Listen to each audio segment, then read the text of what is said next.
Punjabi radio USA ਸੁਣ ਰਹੇ ਸਾਰੇ ਹੀ ਮਾਨਯੋਗ ਅਤੇ ਸਤਿਕਾਰਯੋਗ ਸਰੋਤਿਆਂ ਨੂੰ ਪਿਆਰ ਭਰੀ ਨਿੱਘੀ ਸਤਿ ਸ੍ਰੀ ਅਕਾਲ। ਸਭ ਨੂੰ ਜੀ ਨੂੰ ਆਖਦੇ ਹਾਂ।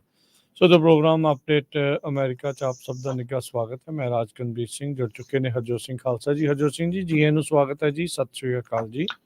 ਸਤਿ ਸ਼੍ਰੀ ਅਕਾਲ, ਧੰਨਵਾਦ ਜੀ ਆਇਆਂ ਨੂੰ। ਪੰਜਾਬੀ ਰੇਡੀਓ USA ਦੇ ਜਿੰਨੇ ਵੀ ਸਰੋਤੇ ਸਾਡੇ ਸਾਰੇ ਹੀ AM ਸਟੇਸ਼ਨਸ, FM ਸਟੇਸ਼ਨਸ, ਘਰਾਂ ਦੇ ਵਿੱਚ ਰੇਡੀਓ ਸੈਟਸ ਦੇ ਰਾਹੀਂ, ਟੈਲੀਫੋਨ ਦੇ ਰਾਹੀਂ, ਫੇਸਬੁੱਕ, YouTube ਤੇ ਲਾਈਵ ਦੇਖ ਰਹੇ ਹੋ, ਸੁਣ ਰਹੇ ਹੋ, ਸਾਰਿਆਂ ਨੂੰ ਜੀ ਆਇਆਂ ਨੂੰ ਤੇ ਬਹੁਤ ਹੀ ਪਿਆਰ ਤੇ ਸਤਿਕਾਰ ਭਰੀ ਸਤਿ ਸ਼੍ਰੀ ਅਕਾਲ। ਸਰੋਤਿਓ, ਅੱਜ ਫਰਵਰੀ ਦੀ 20 ਤਰੀਕ ਆ, ਦਿਨ ਮੰਗਲਵਾਰ ਆ ਤੇ ਤੁਹਾਡੇ ਲਈ ਸਵੇਰ ਦਾ ਅਪਡੇਟ ਅਮਰੀਕਾ ਪ੍ਰੋਗਰਾਮ ਲੈ ਕੇ ਹਾਜ਼ਰ ਹੋਏ ਆ। ਸਾਡੇ ਅੱਜ ਦੇ ਇਸ ਪ੍ਰੋਗਰਾਮ ਨੂੰ ਸਪਾਂਸਰ ਕਰਦੇ ਨੇ ਖਾਲਸਾ ਇੰਸ਼ੋਰੈਂਸ ਏਜੰਸੀ, ਜਿਨ੍ਹਾਂ ਦੇ ਕੋਲੋਂ ਹਰ ਇੱਕ ਤਰੀਕੇ ਦੀ ਇੰਸ਼ੋਰੈਂਸ ਕਰਵਾ ਸਕਦੇ ਹੋ। ਇੰਸ਼ੋਰੈਂਸ ਬਾਰੇ ਪਤਾ ਕਰਨ ਲਈ ਕਾਲ ਕਰ ਸਕਦੇ ਹੋ 408-272-2500 ਦੇ ਉੱਤੇ। 1992 ਤੋਂ ਇੰਸ਼ੋਰੈਂਸ ਤੇ ਬਿਜ਼ਨਸ ਦੇ ਵਿੱਚ ਨੇ। ਇਸ ਮੌਕੇ ਤੁਸੀਂ ਵੀ ਜੇ ਕਵਰਡ ਕੈਲੀਫੋਰਨੀਆ ਹੈਲਥ ਇੰਸ਼ੋਰੈਂਸ ਵਾਮਾ ਕੇਅਰ ਕਰਵਾਉਣੀ, ਉਸ ਦੇ ਲਈ ਇਹਨਾਂ ਦੇ ਨਾਲ ਸੰਪਰਕ ਕਰੋ। ਮੈਡੀਕੇਅਰ ਦੇ ਲਈ ਅਪਲਾਈ ਕਰਨ ਦੇ ਲਈ, ਚੇਂਜਸ ਕਰਵਾਉਣ ਦੇ ਲਈ ਇਹਨਾਂ ਦੇ ਨਾਲ ਸੰਪਰਕ ਕਰ ਸਕਦੇ ਹੋ। ਵਿਜ਼ਟਰ ਇੰਸ਼ੋਰੈਂਸ, ਲਾਈਫ ਇੰਸ਼ੋਰੈਂਸ ਦੇ ਲਈ ਕਾਲ 408-272-2500 ਦੇ ਉੱਤੇ। ਟੇਰਕੇਨਾ ਇਮੀਗ੍ਰੇਸ਼ਨ ਲਾ ਫਰਮ, US ਇਮੀਗ੍ਰੇਸ਼ਨ ਦਾ ਹੋਵੇ ਕਿਸੇ ਵੀ ਤਰੀਕੇ ਦਾ ਕੰਮ, ਕਾਲ ਅਟਾਰਨੀ ਜੇ ਟੇਰਕੇਨਾ 415-909-0503। ਮਨਜੀਤ ਸਿੰਘ ਕੁਲਾਰ, ਅਵਤਾਰ ਸਿੰਘ ਮੰਜ਼ਿਲ ਕਲੋਵਿਸ, Satnam Singh, Amarjit Singh Sanjh, Sunny Purewal Yuba City, Lakhvir Singh Samra Texas, Gurmel Singh Bakersfield, Amarjit Singh Stockton, Harnek Singh Pabla Renton Washington, H&M oil ontario, Harjit Singh Lathrop, Ranjit ਤੇ Mandeep Kaushal Dana Pani Indian restaurant Fresno, Gurmel Singh Balbir Kaur ਵਾਸੀ ਐਲਗਰੋਵ, ਕਰਨੈਲ ਸਿੰਘ ਰੰਧਾਵਾ ਟਰਨਲੌਕ, ਗੁਰਨੇਕ ਸਿੰਘ ਬਾਗੜੀ ਫਰੈਜ਼ਨੋ, ਧਰਮ Singh Ravinder Basra Bakersfield, Grewal travel services Yuba city, ਜਿਨ੍ਹਾਂ ਦੇ ਕੋਲੋਂ ਤੁਸੀਂ tax, payroll, visa, OCI card, passport ਦੀਆਂ ਸਰਵਿਸਿਜ਼ ਲੈ ਸਕਦੇ ਹੋ। ਕਾਲ 5307517605। ਇਹਨਾਂ ਸਾਰਿਆਂ ਦਾ ਧੰਨਵਾਦ। ਜੇ ਤੁਸੀਂ ਵੀ ਇਸ ਪ੍ਰੋਗਰਾਮ ਨੂੰ ਸਪਾਂਸਰ ਕਰਨਾ ਚਾਹੁੰਦੇ ਹੋ, ਸੰਪਰਕ ਕਰ ਸਕਦੇ ਹੋ 408-722-7698 ਦੇ ਉੱਤੇ। ਜੀ, ਅੱਜ ਦੀਆਂ ਖਬਰਾਂ ਵੱਲ ਚੱਲੀਏ ਤੇ ਸਭ ਤੋਂ ਪਹਿਲਾਂ ਕਾਮਰੇਡਾਂ ਵਾਲੀ ਮੁਲਕ ਰਸ਼ੀਆ ਦੀ ਜੇ ਗੱਲ ਕਰਦੇ ਜਾਈਏ, ਹੁਣ ਜੋ ਨੈਵਲਿਨ ਆ ਉਹਦੀ ਜਿਹੜੀ ਬੋਡੀ ਆ, ਉਹਦਾ ਜਿਹੜਾ ਪਿਛਲੇ ਦਿਨਾਂ ਦੇ ਵਿੱਚ ਉਹਦੀ ਜਿਹੜੀ ਮੌਤ ਹੋ ਗਈ ਸੀ। ਹਾਲਾਂਕਿ ਉਹਦੀ ਵਾਈਫ ਤੇ ਉਹਦੀ ਮਦਰ ਤੇ ਬਾਕੀ ਸਾਰੇ ਜਿਹੜੇ ਉਹਦੇ ਸਾਥੀ ਆ, ਉਹ ਕਹਿ ਰਹੇ ਆ ਵੀ ਜੋ ਪੁਟਨ ਆ ਉਹ ਪੂਰਾ ਰਿਸਪੌਂਸੀਬਲ ਆ, ਉਸ ਦੀ ਮੌਤ ਦਾ ਕਾਰਨ ਉਹੀ ਬਣਿਆ ਹੈਗਾ। ਤੇ ਹੁਣ ਕ੍ਰੈਮਲਿਨ ਇਹ ਕਹਿ ਰਿਹਾ ਵੀ ਨਹੀਂ, ਉਸ ਦਾ ਜੋ ਇੰਡੀਪੈਂਡੈਂਟ ਪੋਸਟਮਾਰਟਮ ਆ ਉਹ ਵੀ ਨਹੀਂ ਹੋ ਸਕਦਾ ਅਲੈਕਸੀ ਨੈਵਲਿਨ ਦਾ। ਸੋ ਐਡਾ ਧੱਕਾ ਜਿਹੜਾ ਹੋ ਰਿਹਾ ਹੈਗਾ। ਦ ਕਾਉਂਸਲ ਆਫ ਯੂਰਪੀਅਨ ਯੂਨੀਅਨਸ ਨੇ ਕਾਲ ਦਿੱਤੀ ਸੀ ਕੱਲ ਵੀ ਉਸ ਦਾ ਜੋ ਇੰਡੀਪੈਂਡੈਂਟ ਪੋਸਟਮਾਰਟਮ ਹੋਣਾ ਚਾਹੀਦਾ ਹੈਗਾ ਆ। ਉਸ ਦੀ ਜਿਹੜੀ ਮਦਰ ਆ, ਉਸਨੇ ਵੀ ਰਿਕੁਐਸਟ ਕੀਤੀ ਸੀ ਭਈ ਮੇਰੇ ਜਿਹੜੀ ਪੁੱਤ ਦੀ ਬੋਡੀ ਆ ਉਹ ਮੈਨੂੰ ਦਿੱਤੀ ਜਾਵੇ। ਹਾਲਾਂਕਿ ਉਹਦੀ ਜਗ੍ਹਾ ਦੇ ਉੱਤੇ ਹੁਣ ਉਹਦੀ ਵਾਈਫ ਓਪਨਲੀ ਆ ਗਈ ਹੈ ਵੀ ਮੈਂ ਜੋ ਉਸਨੇ ਓਪੋਜੀਸ਼ਨ ਦਾ ਰੋਲ ਅਦਾ ਕਰ ਰਿਹਾ ਸੀ, ਮੈਂ ਉਸ ਨੂੰ ਟੇਕ ਓਵਰ ਕਰਨ ਜਾ ਰਹੀ ਹੈਗੀ ਆ। ਪਰ ਰਸ਼ੀਆ ਦੇ ਪ੍ਰੈਜ਼ੀਡੈਂਟ ਵਲਾਡੀਮੀਰ ਪੁਟਿਨ ਲਗਾਤਾਰ ਹਰ ਇੱਕ ਮੰਗ ਨੂੰ ਜੋ ਆ ਉਹ ਰਿਜੈਕਟ ਕਰ ਰਹੇ ਹੈਗੇ ਆ। ਦੇਖੋ, ਆਪੋਜੀਸ਼ਨ ਪੋਲੀਟੀਸ਼ੀਅਨ ਸੀ, ਕ੍ਰੈਮਲਿਨ ਦਾ ਕ੍ਰਿਟਿਕ ਸੀ ਤੇ ਜੇਲ੍ਹ ਦੇ ਵਿੱਚ ਹੀ ਉਹਦੀ ਜਿਹੜੀ ਮੌਤ ਹੋਈ ਆ। ਸਰੋਤਿਆਂ ਨੂੰ ਯਾਦ ਹੋਊਗਾ ਕੁਝ ਸਮਾਂ ਪਹਿਲਾਂ ਉਹਨੂੰ ਜ਼ਹਿਰ ਦਿੱਤੀ ਗਈ ਸੀ ਤੇ ਉਹ ਉਸ ਟਾਈਮ ਬਚ ਗਿਆ ਸੀ, ਪਰ ਹੁਣ ਉਸ ਦੀ ਮੌਤ ਹੋ ਗਈ। 47 ਸਾਲਾਂ ਦਾ ਸਿਰਫ ਜਿਹੜਾ ਨੈਵਲਿਨ ਸੀਗਾ। ਜੂਲੀਆ ਨੈਵਲਿਨ ਦੀ ਜੋ ਵਿਡੋ ਹੈਗੀ ਆ, ਉਸਨੇ ਇਹ ਕਿਹਾ ਆ ਵੀ ਅਸੀਂ ਮੇਰੇ ਹਸਬੈਂਡ ਦੀ ਬੋਡੀ ਵਾਪਸ ਦਿੱਤੀ ਜਾਵੇ ਤਾਂ ਕਿ ਉਸ ਨੂੰ ਡਿਗਨਿਟੀ ਦੇ ਨਾਲ ਜਿਹੜਾ ਉਹਦਾ ਸੰਸਕਾਰ ਕੀਤਾ ਜਾਵੇ, ਉਹਨੂੰ ਬਰੀ ਕੀਤਾ ਜਾਵੇ। ਤੇ ਉਹ ਕਹਿੰਦੀ ਵੀ ਮੈਂ ਪੂਰਾ ਪੁਟਿਨ ਦਾ ਜਿਹੜਾ ਵਿਰੋਧ ਆ ਉਹ ਕਰਦੀ ਰਹੂੰਗੀ। ਜੀ, ਇੱਕ ਪਾਸੇ ਸਾਡੇ ਇੱਥੇ ਅਮਰੀਕਾ ਦੇ ਕੁਝ ਪੱਤਰਕਾਰ ਆ, ਉਹ ਉੱਥੇ ਸਬਵੇ ਜਾ ਕੇ ਦਿਖਾ ਰਹੇ ਵੀ ਬੱਲੇ ਬੱਲੇ ਆ ਜੀ, ਉੱਥੇ ਗੰਦ ਨਹੀਂ ਆ। ਪਰ ਇਹ ਤੁਸੀਂ ਦੇਖੋ ਵੀ ਆਪਾਂ ਇੱਕ ਮੁੱਢਲਾ ਜਿਹੜਾ ਫਰਕ ਆ ਉਸ ਕਾਮਰੇਡ ਮੁਲਕ ਦੇ ਵਿੱਚ ਤੇ ਅਮਰੀਕਾ ਦੇ ਵਿੱਚ, ਚਾਹੋ ਇੱਥੇ ਥੋੜ੍ਹੇ ਨੁਕਸ ਹੋਣਗੇ, ਉਹ ਸੁਧਾਰਨ ਦੀ ਲੋੜ ਆ। ਪਰ ਇਹ ਕਹਿ ਦੇਣਾ ਵੀ ਨਹੀਂ ਇੱਥੇ ਨਾਲੋਂ ਤਾਂ ਉਹੀ ਜਿਹੜਾ ਚੰਗਾ ਹੈ, ਉਹ ਕਿਤੇ ਨਾ ਕਿਤੇ ਸਵਾਲ ਆ। ਹੁਣ ਉਹਦੇ ਪਰਿਵਾਰ ਨੂੰ ਉਹਦੀ ਲਾਸ਼ ਤੱਕ ਵੀ ਜਿਹੜੀ ਉਹ ਨਹੀਂ ਦੇ ਰਹੇ, ਪੋਸਟਮਾਰਟਮ ਕਰਾਉਣ ਦੀ ਵੀ ਉਹ ਨਹੀਂ ਹੈਗਾ। ਪੁਤਿਨ ਦਾ ਜਿਹੜਾ ਵੀ ਕੋਈ ਵਿਰੋਧੀ ਆ ਉਹ ਮਰਿਆ ਹੀ ਹਮੇਸ਼ਾ ਜਿਹੜਾ ਉਹ ਲੱਭਦਾ ਆ।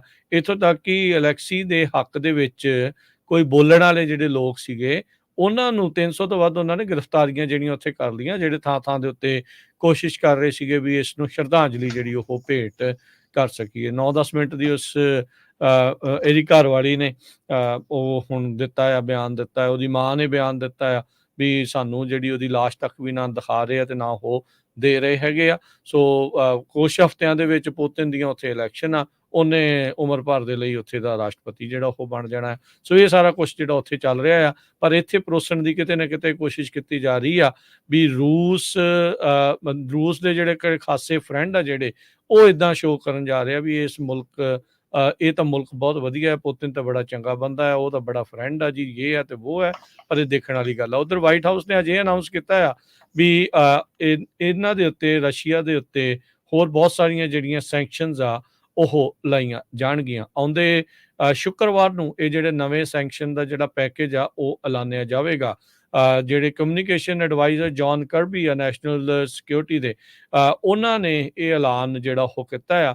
ਕਹਿੰਦੇ ਵੀ ਚਾਹੇ ਰਸ਼ੀਅਨ ਸਰਕਾਰ ਜਿਹੜੀ ਮਰਜ਼ੀ ਸਟੋਰੀ ਦੁਨੀਆ ਨੂੰ ਜਿਹੜੀ ਉਹ ਦੱਸੇ, ਪਰ ਇਹ ਕਲੀਅਰ ਆ ਵੀ ਪੁਤਿਨ ਤੇ ਉਸਦੀ ਜਿਹੜੀ ਸਰਕਾਰ ਆ ਉਹ ਅਲੈਕਸੀ ਨਵਲਨੀ ਦੀ ਜਿਹੜੀ ਮੌਤ ਦੇ ਲਈ ਜ਼ਿੰਮੇਵਾਰ ਹੈਗੀ ਆ। ਸੋ ਰਸ਼ੀਆ ਦੇ ਉੱਤੇ ਆਲਰੇਡੀ ਹੋਰ ਬਹੁਤ ਸਾਰੀਆਂ ਜਿਹੜੀਆਂ ਸੈਂਕਸ਼ਨਸ ਆ ਉਹ ਲੱਗੀਆਂ ਹੈਗੀਆਂ ਆ, ਪਰ ਇਹਦੇ ਵਿੱਚ ਹੋਰ ਕਿਹੜੀਆਂ ਸੈਂਕਸ਼ਨਸ ਹੋਣਗੀਆਂ ਇਸ ਦੇ ਬਾਰੇ ਅਜੇ ਪਤਾ ਨਹੀਂ ਆ। ਪਰ ਐਲਾਨ ਕਰ ਦਿੱਤਾ ਗਿਆ ਆ ਵੀ ਅਲੈਕਸੀ ਨਵਲਨੀ ਦੀ ਮੌਤ ਤੋਂ ਬਾਅਦ ਦੇ ਵਿੱਚ ਰੂਸ ਦੇ ਉੱਤੇ ਹੋਰ ਵੀ ਜਿਹੜੀਆਂ ਰੋਕਾਂ ਆ ਉਹ ਲਾਈਆਂ ਜਾਣਗੀਆਂ। ਜੀ, ਅਗਲੀ ਖਬਰ ਵੱਲ ਚਲੀਏ। ਇੱਕ ਸਟੂਡੈਂਟ ਨੂੰ ਕੋਲੋਰਾਡੋ ਦੇ ਵਿੱਚ ਅਰੈਸਟ ਕੀਤਾ ਗਿਆ ਹੈ ਕਿਉਂਕਿ ਉਸਨੇ ਜੋ ਆਪਣੇ ਹੀ ਰੂਮਮੇਟ ਦਾ ਜਿਹੜਾ ਆ ਮਰਡਰ ਕੀਤਾ ਹੈ। ਯੂਨੀਵਰਸਿਟੀ ਆਫ ਕੋਲੋਰਾਡੋ ਦੇ ਕੈਂਪਸ ਕੋਲੋਰਾਡੋ ਸਪ੍ਰਿੰਗਸ ਦੇ ਵਿੱਚ 25 ਸਾਲਾਂ ਦੇ ਸਟੂਡੈਂਟ ਨੂੰ ਅਰੈਸਟ ਕੀਤਾ। ਨਿਕੋਲਸ ਜਾਰਡਨ ਜੋ ਕਿ ਡਿਟਰੋਇਟ ਦਾ ਰਹਿਣ ਵਾਲਾ ਆ, ਉਸ ਨੂੰ 2 ਕਾਊਂਟ ਫਸਟ ਡਿਗਰੀ ਮਰਡਰ ਤੇ ਸ਼ੂਟਿੰਗ ਜੋ ਉਸਨੇ ਸੈਮੂਅਲ ਨੌਪ 24 ਸਾਲਾਂ ਦਾ ਇੱਕ ਸਟੂਡੈਂਟ ਸੀ ਯੂਨੀਵਰਸਿਟੀ ਦਾ, ਤੇ ਸਿਲੀ ਰੇਨ ਮੌਂਟਗੋਮਰੀ 26 ਸਾਲਾਂ ਦਾ, ਤੇ ਉਹ ਇਨਰੋਲਡ ਨਹੀਂ ਸੀ ਯੂਨੀਵਰਸਿਟੀ 'ਚ ਪਰ ਇੱਕ ਇਨਰੋਲਡ ਸੀ। ਤੇ ਉਹ ਜਿਹੜੇ ਆ ਕੈਂਪਸ ਦੇ ਵਿੱਚ ਹੀ ਜੋ ਆ ਉਹ ਮਰੇ ਪਾਏ ਗਏ ਸੀ। ਜਾਰਡਨ ਤੇ ਨੌਮ ਦੋਨੋਂ ਹੀ ਕਹਿੰਦੇ ਰੂਮਮੇਟ ਸੀ। ਆਇਰਾ ਕੋਰਿਨ ਜੋ ਸਪੋਕਸਪਰਸਨ ਹੈਗੇ ਕੋਲੋਰਾਡੋ ਸਪ੍ਰਿੰਗਸ ਪੁਲਿਸ ਡਿਪਾਰਟਮੈਂਟ ਦੇ, ਉਹਨਾਂ ਨੇ ਦੱਸਿਆ ਆ ਜੋ ਇਨਵੈਸਟੀਗੇਸ਼ਨ ਆ ਉਸ ਦੀ ਚੱਲ ਰਹੀ ਹੈਗੀ ਆ, ਤੇ ਹਜੇ ਤੱਕ ਉਹ ਦੱਸ ਨਹੀਂ ਰਹੇ ਵੀ ਕਾਰਨ ਕੀ ਹੋ ਸਕਦਾ ਹੈਗਾ ਆ। ਜੀ ਬਿਲਕੁਲ। ਸੋ ਇਹ ਹੁਣ ਦੇਖਣਾ ਹੋਣਾ ਵੀ ਕੀ ਹੁੰਦਾ ਆ। ਵਿਦਿਆਰਥੀ ਨੂੰ ਕਹਿੰਦੇ ਵੀ ਅਰੈਸਟ ਜਿਹੜਾ ਉਹ ਕਰ ਲਿਆ ਗਿਆ ਡੋਰਮ ਦੀ ਜਿਹੜੀ ਸ਼ੂਟਿੰਗ ਦੇ ਮਾਮਲੇ ਦੇ ਵਿੱਚ। ਜਿੱਦਾਂ ਤੁਸੀਂ ਦੱਸਿਆ ਵੀ ਉਸਦਾ ਆਪਣਾ ਹੀ ਨਾਲ ਜਿਹੜਾ ਉਹ ਰਹਿਣ ਵਾਲਾ ਸੀ। ਗੋਲੀਆਂ ਚੱਲੀਆਂ, ਸਕੂਲ ਨੂੰ ਜਿਹੜਾ ਆ ਉਸ ਟਾਈਮ ਦੇ ਉੱਤੇ ਲੋਕਡਾਊਨ ਦੇ ਉੱਤੇ ਪਾ ਦਿੱਤਾ ਗਿਆ ਸੀਗਾ। ਕੈਂਪਸ ਪੁਲਿਸ ਡਿਪਾਰਟਮੈਂਟ ਦੇ ਜਿਹੜੇ ਆਫਿਸਰਸ ਆ, ਜਿਹੜੇ ਕ੍ਰੈਸਟਨ ਹਾਊਸ ਆ, ਉੱਥੇ ਜਿਹੜੀ ਕੈਂਪਸ ਦੀ ਡੋਰਮੈਟਰੀ ਹੈਗੀ ਆ, ਉੱਥੇ ਜਿਹੜੀਆਂ ਗੋਲੀਆਂ ਆ ਸ਼ੁੱਕਰਵਾਰ ਨੂੰ ਤੜਕੇ ਸਵੇਰੇ 9 ਵਜੇ ਜਿਹੜੀਆਂ ਉਹ ਸੁਣੀਆਂ ਗਈਆਂ ਸੀ। 2 ਲਾਸ਼ਾਂ ਜਿੱਦਾਂ ਤੁਸੀਂ ਦੱਸਿਆ ਵੀ ਉੱਥੇ ਬਰਾਮਦ ਹੋਈਆਂ ਸੀਗੀਆਂ। ਸੋ ਇਨਵੈਸਟੀਗੇਸ਼ਨ ਇਸ ਟਾਈਮ ਪੂਰੀ ਜਿਹੜੀ ਉਹ ਚੱਲ ਰਹੀ ਆ। ਕਹਿੰਦੇ ਵੀ ਪੁਲਿਸ ਨੇ ਇਸ ਨੂੰ ਵਿਦਆਊਟ ਐਨੀ ਇਨਸੀਡੈਂਟ ਗ੍ਰਿਫਤਾਰ ਕਰ ਲਿਆ ਸੀਗਾ। ਅਲਪਾਸੋ ਕਾਉਂਟੀ ਜੇਲ੍ਹ ਦੇ ਵਿੱਚ $1 ਮਿਲੀਅਨ ਦੇ ਬੌਂਡ ਦੇ ਉੱਤੇ ਇਸ ਨੂੰ ਰੱਖਿਆ ਹੋਇਆ। ਕਾਉਂਟੀ ਜੇਲ੍ਹ ਦੀ ਜਿਹੜੀ ਵੈਬਸਾਈਟ ਆ ਉਸ ਤੋਂ ਇਹ ਜਿਹੜੀ ਜਾਣਕਾਰੀ ਪ੍ਰਾਪਤ ਹੋਈ ਆ।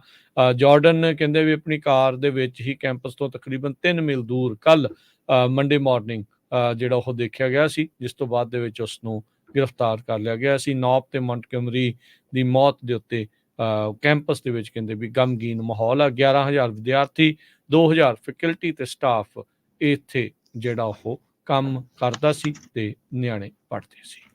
ਅਗਲੀ ਗੱਲ ਕਰੀਏ, ਸੁਪਰੀਮ ਕੋਰਟ ਦੇ ਇੱਕ ਹੋਰ ਕੇਸ ਆ, ਉਸ ਦੀ ਸੁਣਵਾਈ ਲੈਣ ਤੋਂ ਇਨਕਾਰ ਕਰ ਦਿੱਤਾ ਆ। TJ ਹਾਈ ਸਕੂਲ ਐਡਮਿਸ਼ਨਸ ਦੇ ਮਾਮਲੇ ਦਾ ਇਹ ਸੀਗਾ। ਇਸ ਦੇ ਵਿੱਚ ਸੁਪਰੀਮ ਕੋਰਟ ਦੇ ਕੋਲ ਇਹ ਗੁਹਾਰ ਲਾਈ ਜਾ ਰਹੀ ਸੀਗੀ ਵੀ ਰੇਸ਼ੀਅਲ ਡਿਸਕ੍ਰਿਮੀਨੇਸ਼ਨ ਜਿਹੜੀ ਹੋਈ ਆ ਉਸ ਦੇ ਉੱਤੇ ਜਿਹੜਾ ਚੈਲੰਜ ਕੀਤਾ ਗਿਆ ਸੀਗਾ। ਸੁਪਰੀਮ ਕੋਰਟ ਨੇ ਜਿਹੜਾ ਆ ਇਸ ਦੀ ਸੁਣਵਾਈ ਲੈਣ ਤੋਂ ਇਨਕਾਰ ਕਰ ਦਿੱਤਾ। ਕੰਜ਼ਰਵੇਟਿਵ ਜਸਟਿਸ ਜਿਹੜੇ ਸੈਮੂਅਲ ਅਲੀਟੋ ਤੇ ਕਲੈਰੈਂਸ ਥਾਮਸ ਨੇ, ਉਹਨਾਂ ਨੇ ਪਬਲਿਕਲੀ ਵੀ ਇਸ ਦੇ ਡਿਸੈਂਟ ਪੇਸ਼ ਕੀਤਾ ਸੀਗਾ, ਦਿਖਾਇਆ ਸੀਗਾ ਵੀ ਇਹ ਕੇਸ ਨੂੰ ਜੇ ਇਹ ਲੈਂਦੇ ਆ, ਤੇ ਜਸਟਿਸਿਸ ਨੇ ਰਿਫਿਊਜ਼ ਕਰ ਦਿੱਤਾ ਆ ਵੀ ਜਿਹੜੀਆਂ ਰੀਵੈਂਪ ਦਾ ਜਿਹੜੀਆਂ ਚੇਂਜ ਹੋਈਆਂ ਐਡਮਿਸ਼ਨ ਪਾਲਿਸੀਜ਼ ਆ, ਵਰਜੀਨੀਆ ਦੇ Thomas Jefferson high school for science and technology, TJ ਜਿਹੜਾ ਆ ਸਕੂਲ ਇਹਨੂੰ ਮੰਨਿਆ ਜਾਂਦਾ ਹੈ ਮੁਲਕ ਦਾ ਇਹ ਟੌਪ ਰੈਂਕਡ ਹਾਈ ਸਕੂਲ ਆ। ਤੇ ਇਹਦੇ ਵਿੱਚ ਇਹ ਸੀਗੀ ਵੀ ਇਹ ਡਿਸਕ੍ਰਿਮੀਨੇਟ ਕਰ ਰਿਹਾ ਆ ਏਸ਼ੀਅਨ ਅਮਰੀਕਨਸ ਦੇ ਉਲਟ। ਸੋ ਪਰ ਸੁਪਰੀਮ ਕੋਰਟ ਨੇ ਇਹ ਪੂਰਾ ਮਾਮਲਾ ਲੈਣ ਤੋਂ ਹੁਣ ਨਾ ਕਰ ਦਿੱਤੀ ਆ। ਅਗਲੀ ਖਬਰ ਜੋ ਆ ਯੂਐਨ ਰੈਜ਼ੋਲੂਸ਼ਨ ਦੇ ਸੰਬੰਧ ਦੇ ਵਿੱਚ ਆ। ਯੂਐਸਏ ਨੇ ਅੱਜ ਜੋ ਅਰਬ ਬੈਕਡ ਯੂਐਨ ਰੈਜ਼ੋਲੂਸ਼ਨ ਸੀ, ਜਿਹਦੇ ਵਿੱਚ ਇਹ ਕਿਹਾ ਗਿਆ ਸੀ ਵੀ ਗਾਜ਼ਾ ਦੇ ਵਿੱਚ ਜੋ ਸੀਜ਼ ਫਾਇਰ ਆ ਉਹ ਇਮੀਡੀਏਟਲੀ ਹੋਣੀ ਚਾਹੀਦੀ ਹੈਗੀ ਆ। ਸੋ 15 ਮੈਂਬਰ ਸਿਕਿਉਰਿਟੀ ਕੌਂਸਲ ਦੇ ਆ, ਜਿਹਦੇ ਵਿੱਚੋਂ 13 ਜਾਣਿਆਂ ਨੇ ਹੱਕ ਦੇ ਵਿੱਚ ਵੋਟ ਪਾਈ ਆ। ਇੱਕ ਜਾਣਾ ਜਿਹੜਾ ਆ ਉਸ ਨੇ ਨਾ ਕੀਤੀ ਹੈਗੀ ਆ ਯੂਐਸ ਨੇ, ਤੇ ਇੱਕ ਜਣਾ ਜੋ ਯੂਕੇ ਆ ਉਹ ਗੈਰ ਹਾਜ਼ਰ ਆ, ਉਹਨਾਂ ਨੇ ਐਬਸਟੇਨ ਕੀਤਾ ਹੈਗਾ। ਸੋ ਹੁਣ 13 ਮੈਂਬਰ ਹੱਕ ਦੇ ਵਿੱਚ ਆ। ਜਦੋਂ ਤੋਂ ਹੀ ਇਹ ਜੰਗ ਸ਼ੁਰੂ ਹੋਈ ਹੈਗੀ ਆ, ਹਮਾਸ ਦੁਆਰਾ 1200 ਤੋਂ ਵੱਧ ਬੰਦੇ ਇਜ਼ਰਾਈਲ 'ਚ ਮਾਰੇ ਗਏ ਸੀ, 250 ਤੋਂ ਵੱਧ ਜੋ ਆ ਉਹ ਹੋਸਟੇਜ ਬਣਾਏ ਗਏ ਸੀ। ਤੇ ਇਜ਼ਰਾਈਲ ਦੀ ਜੋ ਮਿਲਟਰੀ ਆ ਉਹਨਾਂ ਨੇ ਜਦੋਂ ਫਿਰ ਉਸ ਤੋਂ ਬਾਅਦ ਅਟੈਕ ਕਰਨਾ ਸ਼ੁਰੂ ਕੀਤਾ, 29,000 ਤੋਂ ਵੱਧ ਫਲਸਤੀਨੀਅਨ ਹੁਣ ਤੱਕ ਮਾਰੇ ਜਾ ਚੁੱਕੇ ਹੈਗੇ ਆ। ਤੇ ਜੋ ਯੂਐਨ ਆ, ਯੂਨਾਈਟਿਡ ਨੇਸ਼ਨ ਆ, ਉਹ ਕਹਿ ਰਿਹਾ ਵੀ ਇਮੀਡੀਏਟਲੀ ਉੱਥੇ ਸੀਜ਼ ਫਾਇਰ ਹੋਣਾ ਚਾਹੀਦਾ। ਇੰਨੀ ਵੱਡੀ ਗਿਣਤੀ 'ਚ ਲੋਕਾਂ ਦੀ ਮੌਤ ਹੋ ਗਈ ਆ ਤੇ ਮਿਲੀਅਨਸ ਆਫ ਲੋਕ ਜੋ ਆ ਉਹ ਆਪਣੇ ਘਰ-ਬਾਰ ਛੱਡ ਕੇ ਜਿਹੜੇ ਉੱਥੋਂ ਮੂਵ ਹੋ ਗਏ ਆ, ਉਹਨਾਂ ਨੂੰ ਧੱਕ ਦਿੱਤਾ ਗਿਆ ਹੈਗਾ ਆ। ਯੂਐਸ ਦੇ ਡਿਪਟੀ ਐਂਬੈਸਡਰ ਰੋਬਰਟ ਵੁੱਡ ਨੇ ਇਹ ਕਿਹਾ ਆ ਵੀ ਜਿਹੜਾ ਅਰਬ ਬੈਕਡ ਰੈਜ਼ੋਲੂਸ਼ਨ ਆ ਇਹ ਕੰਮ ਨਹੀਂ ਕਰ ਸਕਦਾ, ਕਿਉਂਕਿ ਉੱਥੇ ਬਹੁਤ ਸਾਰੇ ਫੈਕਸ਼ਨਸ ਆ, ਉਹਨਾਂ ਨੂੰ ਇਕੱਠੇ ਲੈ ਕੇ ਨਾਲ ਜਿਹੜਾ ਚੱਲਣਾ ਪਊਗਾ। ਅਰਬ ਨੇਸ਼ਨ ਜੋ ਆ ਉਹਨਾਂ ਨੂੰ 193 ਦੇ ਕਰੀਬ ਯੂਐਨ ਦੇ ਜੋ ਮੈਂਬਰ ਕੰਟਰੀਜ਼ ਹੈਗੇ ਆ ਉਹ ਸਪੋਰਟ ਕਰ ਰਹੇ। ਬਿਲਕੁਲ।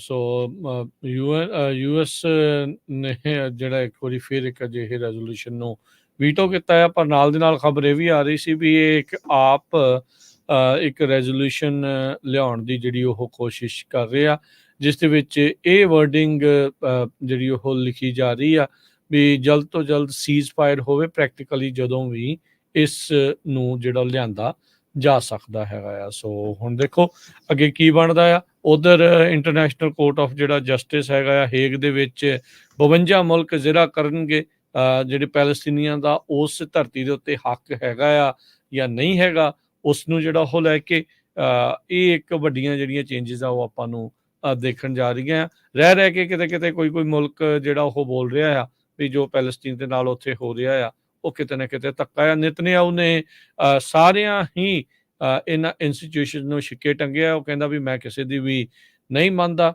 ਤੇ ਨਾਲ ਹੀ ਉਹਨੇ ਚੇਤਾਵਨੀ ਦਿੱਤੀ ਹੋਈ ਹੈਗੀ ਆ ਵੀ ਜੇ ਰਾਫਾ ਦੇ ਵਿੱਚ ਉਹ ਇਹ ਕਹਿ ਰਿਹਾ ਵੀ ਉੱਥੇ ਹੁਣ ਹਮਾਸ ਵਾਲੇ ਉੱਥੇ ਲੁਕੇ ਆ, ਸੋ ਇਸ ਲਈ ਅਸੀਂ ਆਉਂਦੇ ਸਮੇਂ ਦੇ ਵਿੱਚ ਉੱਥੇ ਹਮਲਾ ਜਿਹੜਾ ਆ ਉਹ ਕਰ ਸਕਦੇ ਆ।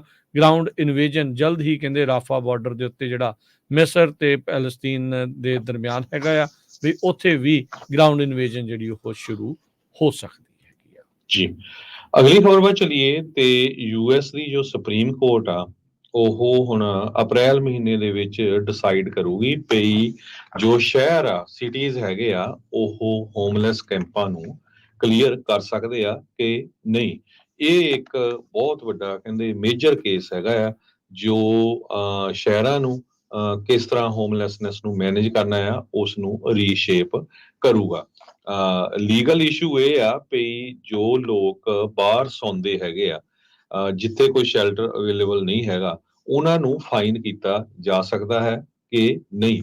9th US circuit court of appeal ਨੇ ਕਿਹਾ ਵੀ ਇਹ ਜਿਹੜਾ ਆ ਬਹੁਤ ਕਰੂਅਲ ਤੇ ਅਨਯੂਜੂਅਲ ਪਨਿਸ਼ਮੈਂਟ ਹੈਗੀ ਆ, ਤੇ ਇਸ ਕੇਸ ਨੂੰ ਹੁਣ ਅਪ੍ਰੈਲ ਮਹੀਨੇ ਦੇ ਵਿੱਚ ਜਿਹੜੀ ਯੂਐਸ ਦੀ ਸੁਪਰੀਮ ਕੋਰਟ ਆ ਉਹ ਸੁਣਨ ਜਾ ਰਹੀ ਆ। ਤੇ ਕੇਸ ਜਿਹੜਾ ਹੈਗਾ ਇਹ ਗ੍ਰੈਂਟਸ ਪਾਸ ਵਰਸਸ ਜੌਨਸਨਸ ਹੈਗਾ। ਸੋ ਹੁਣ ਦੇਖਦੇ ਆ ਅਪ੍ਰੈਲ ਮਹੀਨੇ ਦੇ ਵਿੱਚ ਜਿਹੜੀ ਯੂਐਸ ਦੀ ਸੁਪਰੀਮ ਕੋਰਟ ਆ ਇਸ ਦੇ ਉੱਤੇ ਕੀ ਕਰਨ ਜਾਊਗੀ। ਔਰੇਗਨ ਦੇ ਵਿੱਚ ਇੱਕ ਸ਼ਹਿਰ ਨੇ ਕੈਂਪ ਕਰਨ ਦੇ ਉੱਤੇ ਬੈਨ ਲਾ ਦਿੱਤਾ ਸੀ ਵੀ ਜਿਹੜੇ ਲੋਕ ਸਲੀਪਿੰਗ ਬੈਗ ਦੇ ਨਾਲ ਸੌਂਦੇ ਆ ਜਾਂ ਸਟੋਵ ਯੂਜ਼ ਕਰਦੇ ਆ ਪਬਲਿਕ ਪ੍ਰਾਪਰਟੀ ਤੇ, ਜਿੱਦਾਂ ਕਈ ਵਾਰ ਪਾਰਕ ਹੁੰਦੇ ਆ ਜਾਂ ਬੱਸ ਸਟੈਂਡ ਆ ਜਾਂ ਕਿਤੇ ਵੀ, ਉਹ ਉੱਥੇ ਨਹੀਂ ਕਰ ਸਕਦੇ ਹੈਗੇ। ਗ੍ਰੈਂਟਸ ਪਾਸ ਛੋਟਾ ਜਿਹਾ ਸ਼ਹਿਰ ਹੈਗਾ ਔਰੇਗਨ ਦੇ ਵਿੱਚ, ਉਹ ਕੇਸ ਹੁਣ ਜਿਹੜਾ ਆ ਫਿਰ ਸੁਪਰੀਮ ਕੋਰਟ ਤੇ ਜਾ ਰਿਹਾ ਹੈ। ਜੀ ਸੁਪਰੀਮ ਕੋਰਟ ਦੇ ਵਿੱਚ ਇੱਕ ਫੈਡਰਲ ਏਜੰਸੀਜ਼ ਵਾਲਾ ਕੇਸ ਵੀ ਗਿਆ ਹੋਇਆ ਆ ਵੀ ਕੀ ਫੈਡਰਲ ਏਜੰਸੀਜ਼ ਨੂੰ ਜਿਹੜਾ ਉਹ ਸੂ ਕੀਤਾ ਜਾ ਸਕਦਾ ਆ ਵੀ ਇਸ ਸਾਰੇ ਮਾਮਲੇ ਦੇ ਵਿੱਚ। ਸੋ ਹੁਣ ਜਿਹੜੀ ਨਵੀਂ ਆਈ ਸੁਪਰੀਮ ਕੋਰਟ ਨੇ ਜਿਹੜੇ ਫੈਸਲੇ ਦੇ ਵਿੱਚ ਇਹੀ ਕਿਹਾ ਆ ਵੀ ਬਿਲਕੁਲ ਫੈਡਰਲ ਏਜੰਸੀਜ਼ ਆ ਉਹਨਾਂ ਨੂੰ ਸੂ ਕੀਤਾ ਜਾ ਸਕਦਾ ਆ ਫੇਅਰ ਕ੍ਰੈਡਿਟ ਰਿਪੋਰਟਿੰਗ ਐਕਟ ਦੇ ਜਿਹੜਾ ਉਹ ਤਹਿਤ। ਇਹ ਆਮ ਲੋਕਾਂ ਦੇ ਲਈ ਇੱਕ ਵੱਡੀ ਜਿੱਤ ਦੇ ਵਜੋਂ ਵੀ ਜਿਹੜਾ ਉਹ ਦੇਖਿਆ ਜਾ ਰਿਹਾ ਆ। ਜਿੱਥੇ ਸਰਕਾਰ ਕਹਿ ਰਹੀ ਸੀ ਵੀ ਸਾਡੇ ਵੱਲੋਂ ਬਣਾਏ ਗਏ ਜਿਹੜੇ ਕਾਨੂੰਨ ਆ ਉਹ ਇੱਕ ਹਿਸਾਬ ਦੇ ਨਾਲ ਪੱਥਰ ਤੇ ਲਕੀਰ ਆ, ਪਰ ਸੁਪਰੀਮ ਕੋਰਟ ਨੇ ਇਹ ਕਿਹਾ ਆ ਵੀ ਨਹੀਂ, ਇੱਦਾਂ ਜਿਹੜਾ ਉਹ ਨਹੀਂ ਹੁੰਦਾ। ਜੇ ਕਿਸੇ ਨੂੰ ਕੋਈ ਚੀਜ਼ ਦੇ ਜਿਹੜੇ ਬਣਾਏ ਗਏ ਰੂਲਸ ਆ ਜੇ ਉਹ ਪਸੰਦ ਨਹੀਂ ਆ ਤਾਂ ਉਹਨਾਂ ਮਾਮਲਿਆਂ ਦੇ ਵਿੱਚ ਕਿਤੇ ਨਾ ਕਿਤੇ ਤੁਸੀਂ ਫੇਅਰ ਕ੍ਰੈਡਿਟ ਰਿਪੋਰਟਿੰਗ ਐਕਟ ਦੇ ਤਹਿਤ ਜਾ ਕੇ ਫੈਡਰਲ ਏਜੰਸੀਜ਼ ਦੇ ਉੱਤੇ ਜਿਹੜਾ ਹੈ ਉਹ ਲਾ ਸੂਟ ਕੀਤਾ ਜਾ ਸਕਦਾ ਹੈ। ਬਹੁਤ ਸਾਰੇ ਆਪਾਂ ਦੇਖ ਰਹੇ ਹਾਂ ਵੀ ਇਹ ਵੀ ਕਹਿਣਗੇ ਵੀ ਇਹ ਸਰਕਾਰ ਦੇ ਉੱਤੇ ਕਿਤੇ ਨਾ ਕਿਤੇ ਜਿਹੜਾ ਆ ਉਹ ਅਸੌਲਟ ਹੈਗਾ ਆ। ਸੁਪਰੀਮ ਕੋਰਟ ਇੱਕ ਹਿਸਾਬ ਦੇ ਨਾਲ ਕਾਂਗਰਸ ਦੇ ਕੋਲੋਂ ਇੱਦਾਂ ਦੇ ਜਿਹੜੇ ਫੈਸਲੇ ਦੇ ਕੇ ਇਹ ਕਈ ਮੰਨਦੇ ਆ ਵੀ ਉਹ ਉਹਨਾਂ ਦੇ ਹੱਕਾਂ ਨੂੰ ਜਾਂ ਉਹਨਾਂ ਦੀ ਪਾਵਰ ਆ, ਸ਼ਕਤੀ ਆ, ਉਹਨਾਂ ਨੂੰ ਉਹਨਾਂ ਦੇ ਕੋਲੋਂ ਖੋ ਰਹੀ ਹੈਗੀ ਆ। ਸੋ ਬਹੁਤ ਕੁਝ ਜਿਹੜਾ ਜੋ ਸਿੰਘ ਜੀ ਚੱਲ ਰਿਹਾ ਸੁਪਰੀਮ ਕੋਰਟ ਦੇ ਮਾਮਲੇ ਦੇ ਵਿੱਚ। ਉਹਨਾਂ ਦੀ ਇਸ ਟਰਮ ਦੇ ਵਿੱਚ ਬੜੇ ਕਈ ਹੋਰ ਅਹਿਮ ਫੈਸਲੇ ਜਿਹੜੇ ਉਹ ਆਉਣੇ ਹੈਗੇ ਆ।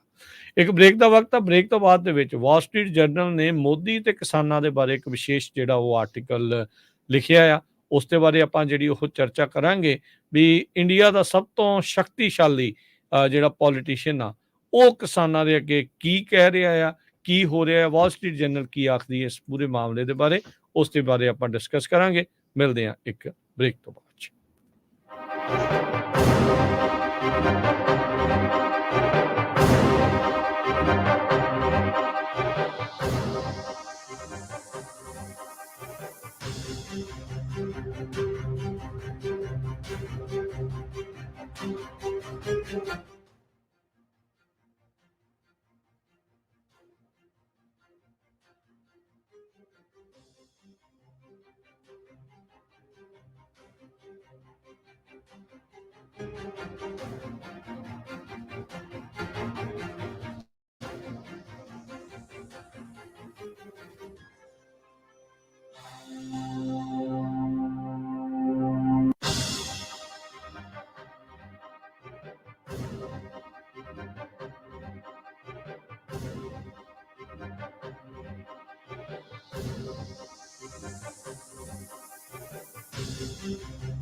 ਕੀ ਤੁਸੀਂ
ਬ੍ਰੇਕ ਤੋਂ ਬਾਅਦ ਇੱਕ ਵਾਰੀ ਫਿਰ ਆਪ ਸਭ ਦਾ ਸਵਾਗਤ ਹੈ। ਹਰਜੋਤ ਸਿੰਘ ਜੀ ਸਵਾਗਤ ਹੈ, ਸਤਿ ਸ਼੍ਰੀ ਅਕਾਲ ਜੀ।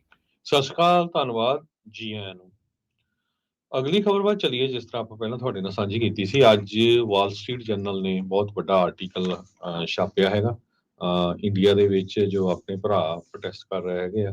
ਕਹਿੰਦੇ ਭਈ India's most powerful politician in generations can't win over it's farmers. ਭਈ ਭਾਰਤ ਦਾ ਬਹੁਤ ਹੀ ਪਾਵਰਫੁਲ ਜਿਹੜਾ ਪੋਲੀਟੀਸ਼ੀਅਨ ਆ, ਪਿਛਲੀਆਂ ਜਨਰੇਸ਼ਨਾਂ ਦੇ ਵਿੱਚ ਇਦਾਂ ਦਾ ਨਹੀਂ ਹੋਇਆ, ਉਹ ਕਿਸਾਨਾਂ ਨੂੰ ਜਿੱਤ ਨਹੀਂ ਸਕਿਆ ਹੈਗਾ। ਮੋਦੀ ਗਵਰਨਮੈਂਟ ਨੇ ਗੱਲ ਕਰਨ ਜਾਂ ਉਹਨਾਂ ਦੀਆਂ ਮੰਗਾਂ ਮੰਨਣ ਦੀ ਬਜਾਏ ਜੋ ਕਿਸਾਨ ਆ ਉਹਨਾਂ ਦੇ ਨਾਲ ਲੜਨ ਵਾਲੀ ਨੀਤੀ ਜਿਹੜੀ ਆ ਉਹ ਅਪਣਾਈ ਹੋਈ ਹੈਗੀ ਆ। ਤੇ ਇਹ ਜੋ ਚੀਜ਼ ਆ, ਇਹ ਦੁਨੀਆ ਦੀਆਂ ਜੋ ਲਾਰਜੈਸਟ ਇਕਨੋਮੀਜ਼ ਆ ਉਹਦੇ ਵਿੱਚ ਜੋ ਅਸਰ ਕਰੂਗੀ। ਹਜ਼ਾਰਾਂ ਦੀ ਗਿਣਤੀ ਦੇ ਵਿੱਚ ਜੋ ਕਿਸਾਨ ਆ ਉਹ ਟਰੈਕਟਰਸ ਦੇ ਨਾਲ ਉਹਨਾਂ ਨੇ ਇੰਡੀਆ ਦੀ ਕੈਪੀਟਲ ਨੂੰ ਘੇਰਨ ਦਾ ਜਿਹੜਾ ਆ ਆਪਣਾ ਜਿਹੜਾ ਬਣਾਇਆ ਹੋਇਆ ਮੁੱਦਾ, ਪਰ ਉਹਨਾਂ ਨੂੰ ਰਸਤੇ ਦੇ ਵਿੱਚ ਰੋਕ ਰੱਖਿਆ ਹੋਇਆ ਹੈਗਾ MSP ਨੂੰ ਲੈ ਕੇ। ਸੋ ਵਾਲ ਸਟਰੀਟ ਜਰਨਲ ਦੱਸਦਾ ਆ ਵੀ ਜੋ ਫਾਰਮਰਸ ਯੂਰਪੀਅਨ ਕੈਪੀਟਲਸ ਨੂੰ ਘੇਰੀ ਬੈਠੇ ਹੈਗੇ ਆ, ਤੇ ਇਹ ਵੀ ਪੈਟਰਨ ਉਦਾਂ ਦਾ ਹੀ ਲੱਗਦਾ ਹੈ, ਕਿਉਂਕਿ ਇੰਡੀਆ ਦੇ ਵਿੱਚ ਜਿਹੜੇ ਐਗਰੀਕਲਚਰ ਵਰਕਰਸ ਆ ਜਾਂ ਫਾਰਮਰਸ ਆ, ਉਹਨਾਂ ਦੀ ਜਿਹੜੀ ਲੌਬੀ ਤਾਂ ਨਹੀਂ ਆਪਾਂ ਕਹਿ ਸਕਦੇ, ਪਰ ਉਹਨਾਂ ਦੀ ਜਿਹੜੀ ਗਿਣਤੀ ਆ ਉਹ ਬਹੁਤ ਵੱਡੀ ਹੈਗੀ ਆ। ਜਿਹੜੇ ਕਿਸਾਨ ਆ ਉਹ ਇਹ ਡਰ ਰਹੇ ਹੈਗੇ ਆ ਵੀ ਸਾਡੀਆਂ ਜਿਹੜੀਆਂ ਜ਼ਮੀਨਾਂ ਆ ਉਹ ਵੱਡੀਆਂ ਕਾਰਪੋਰੇਟ ਘਰਾਣੇ ਲੈ ਜਾਊਗੇ। ਤੇ ਜਿਹੜੇ ਇਕਨੋਮਿਸਟ ਆ ਉਹ ਇਹ ਆਰਗੂ ਕਰਦੇ ਆ ਵੀ ਇੰਡੀਆ ਨੂੰ ਜੇ ਅੱਗੇ ਲੈ ਕੇ ਜਾਣਾ ਹੈਗਾ ਆ ਵਰਲਡ ਇਕਨੋਮੀਜ਼ ਦੇ ਵਿੱਚ, ਤੇ ਉਹਨਾਂ ਨੂੰ ਫੈਕਟਰੀ ਫਲੋਰਸ ਜਿਹੜੀਆਂ ਫੈਕਟਰੀਆਂ ਹੋਰ ਕ੍ਰੀਏਟ ਕਰਨੀਆਂ ਪਊਗੀਆਂ, ਐਗਰੀਕਲਚਰ ਸੈਕਟਰ ਤੋਂ ਡਿਪੈਂਡੈਂਸ ਘਟਾਣੀ ਪਊਗੀ ਵਰਕਰਸ ਦੀ। ਪਰ 260 ਮਿਲੀਅਨ ਲੋਕ ਕਿਸਾਨੀ ਤੇ ਡਿਪੈਂਡੈਂਟ ਆ ਭਾਰਤ ਦੇ ਵਿੱਚ ਜੀ, 5 ਵਿੱਚੋਂ 1 ਜਾਣਾ, ਜੋ ਕਿ 30 ਮਿਲੀਅਨ 310 ਮਿਲੀਅਨ ਲੋਕ ਹੋਰ ਸੈਕਟਰਸ ਦੇ ਵਿੱਚ ਇੰਪਲਾਇਡ ਹੈਗੇ ਆ।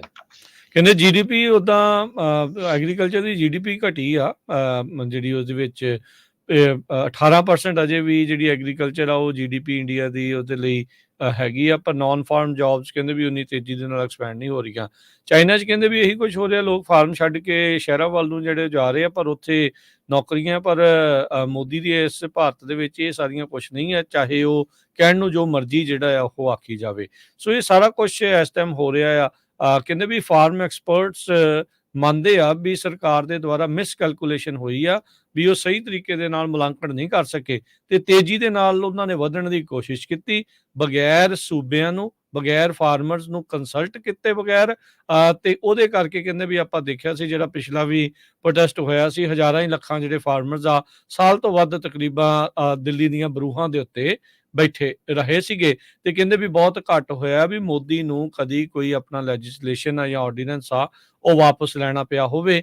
ਇਸ ਨੂੰ ਚੱਲਦਿਆਂ ਦੇਖਦੇ ਹੋਏ ਮੋਦੀ ਸਰਕਾਰ ਨੇ ਲੈਜਿਸਲੇਸ਼ਨ ਆ ਉਹ ਵਾਪਸ ਲਿਆ ਸੀ। ਕਹਿੰਦਾ ਵੀ ਮੁੜ ਦੁਬਾਰਾ ਜਿਹੜੇ ਪ੍ਰੋਟੈਸਟ ਹੋ ਰਹੇ ਆ ਉਹ ਇਸੇ ਚੀਜ਼ ਦਾ ਜਿਹੜਾ ਉਹ ਸਬੂਤ ਆ, ਵੀ ਭਾਰਤ ਦੇ ਵਿੱਚ ਸਭ ਕੁਝ ਅਜੇ ਜਿਹੜਾ ਉਹ ਚੰਗਾ ਨਹੀਂ ਆ, ਉਹਨਾਂ ਦੀ ਇੰਪਰੂਵਮੈਂਟ ਜਿਹੜੀ ਉਹ ਨਹੀਂ ਹੋ ਰਹੀ ਹੈਗੀ। ਲੋਕਾਂ ਦੇ ਮਨਾਂ ਦੇ ਵਿੱਚ, ਕਿਸਾਨਾਂ ਦੇ ਮਨਾਂ ਦੇ ਵਿੱਚ ਇਹੀ ਜਿਹੜਾ ਉਹ ਡਰ ਆ, ਚਾਹੇ ਉਹ ਜਿੰਨੇ ਮਰਜ਼ੀ ਵਾਅਦੇ ਜਿਹੜੇ ਉਹ ਕਰੀ ਜਾਣ, ਵੀ ਕਿਸੇ ਪਾਸੇ ਵੀ ਉਹਨਾਂ ਦੀ ਧੋਈ ਨਹੀਂ ਹੋਣੀ, ਇਵੈਂਚੁਅਲੀ ਉਹ ਆਪਣੀਆਂ ਜ਼ਮੀਨਾਂ ਤੋਂ ਵੀ ਜਿਹੜੇ ਆ ਉਹ ਜਾਂਦੇ ਲੱਗਣਗੇ। ਸੋ ਇਹ ਕਾਫੀ ਜ਼ਿਆਦਾ ਇੱਕ ਸਥਿਤੀ ਜਿਹੜੀ ਮਾੜੀ ਜਿਹੜੀ ਉੱਥੇ ਬਣੀ ਪਈ ਹੈਗੀ ਆ। ਸੋ ਅੱਗੇ ਦੇਖੋ ਕੀ ਬਣਦਾ ਆ, ਪਰ ਮੋਦੀ ਅਜੇ ਵੀ ਕਿਸਾਨਾਂ ਨੂੰ ਜਿੱਤਣ ਦੇ ਵਿੱਚ ਨਾਕਾਮਯਾਬ ਹੈਗਾ ਆ, ਉਹ ਨਹੀਂ ਇਹਨਾਂ ਨੂੰ ਜਿੱਤ ਪਾ ਰਿਹਾ, ਚਾਹੇ ਉਹ ਕੁਛ ਵੀ ਕਰ ਰਿਹਾ। ਪਰ ਹੁਣ ਜਿਹੜੀ ਜੋ ਵੀ ਟੈਕਨੀਕ ਵਰਤ ਰਹੇ ਆ, ਅਥਰੂ ਗੈਸ ਦੇ ਗੋਲੇ, ਰਬੜ ਬੁਲਟਸ, ਪੈਲਟ ਬੁਲਟਸ, ਇਹ ਸਾਰੀਆਂ ਜਿਹੜੀਆਂ ਉਹ ਰੋਕੀਆਂ ਗਈਆਂ ਆ, ਜਿਹੜੀਆਂ ਇੰਟਰਨੈਸ਼ਨਲ ਕਾਨੂੰਨਾਂ ਦੇ ਮੁਤਾਬਕ ਵੀ, ਹਿਊਮਨ ਰਾਈਟਸ ਦੇ ਮੁਤਾਬਕ ਵੀ, ਪਰ ਆਪਣੇ ਹੀ ਜਿਹੜੇ ਪ੍ਰੋਟੈਸਟ ਕਰਨ ਦੇ ਲਈ ਆਉਣ ਵਾਲੇ ਲੋਕਾਂ ਦੇ ਉੱਤੇ ਜਿਹੜਾ ਆ ਇਸ ਤਰੀਕੇ ਦੇ ਨਾਲ ਸਰਕਾਰ ਬੰਦਸ਼ਾਂ ਜਿਹੜੀਆਂ ਉਹ ਕਰ ਰਹੀ ਆ। ਦਿੱਲੀ ਜਿਹੜੀ ਉਹ ਕਿਤੇ ਪਹੁੰਚ ਨਾ ਜਾਣ, ਕਿਤੇ ਦੁਬਾਰਾ ਬਰੂਹਾਂ ਤੇ ਨਾ ਬਹਿ ਜਾਣ, ਇਹ ਸਾਰਾ ਕੁਝ ਸਾਹਮਣੇ ਆ। ਬਾਕੀ ਜੀ ਮੋਦੀ ਨੇ ਜੇ ਆਪਣੇ ਮੁਲਕ ਨੂੰ ਅੱਗੇ ਲੈ ਕੇ ਜਾਣਾ ਆ ਤੇ ਉਸ ਨੂੰ ਫੈਕਟਰੀਆਂ ਜਿਹੜੀਆਂ ਆ ਮੇਡ ਇਨ ਇੰਡੀਆ ਜਿਹੜਾ ਅੱਗੇ ਪ੍ਰਮੋਟ ਕਰਨਾ ਪਊਗਾ।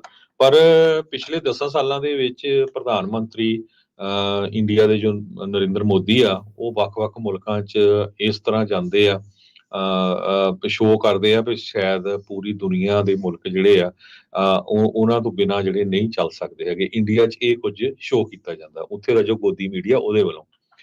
ਪਰ ਜੇ ਇਨਵੈਸਟਮੈਂਟ ਦੀ ਗੱਲ ਕਰਦੇ ਜਾਈਏ, ਕਹਿੰਦੇ ਵੀ ਜਿਹੜੀਆਂ ਬਾਹਰ ਦੀਆਂ ਫੋਰਨ ਡਾਇਰੈਕਟ ਇਨਵੈਸਟਮੈਂਟਸ ਜੋ ਇੰਡੀਆ ਦੇ ਵਿੱਚ ਆ, ਉਹ $84 ਬਿਲੀਅਨ ਇੱਕ ਟਾਈਮ ਦੇ ਉੱਤੇ ਹੋਈਆਂ ਸੀ, ਜਿਹੜਾ ਮਾਰਚ 2022 ਤੱਕ, ਜੋ ਕਿ ਪਿਛਲੇ 12 ਮਹੀਨਿਆਂ ਚੋਂ ਘਟ ਗਈਆਂ, $71 ਬਿਲੀਅਨ ਤੱਕ ਰਹਿ ਗਈਆਂ।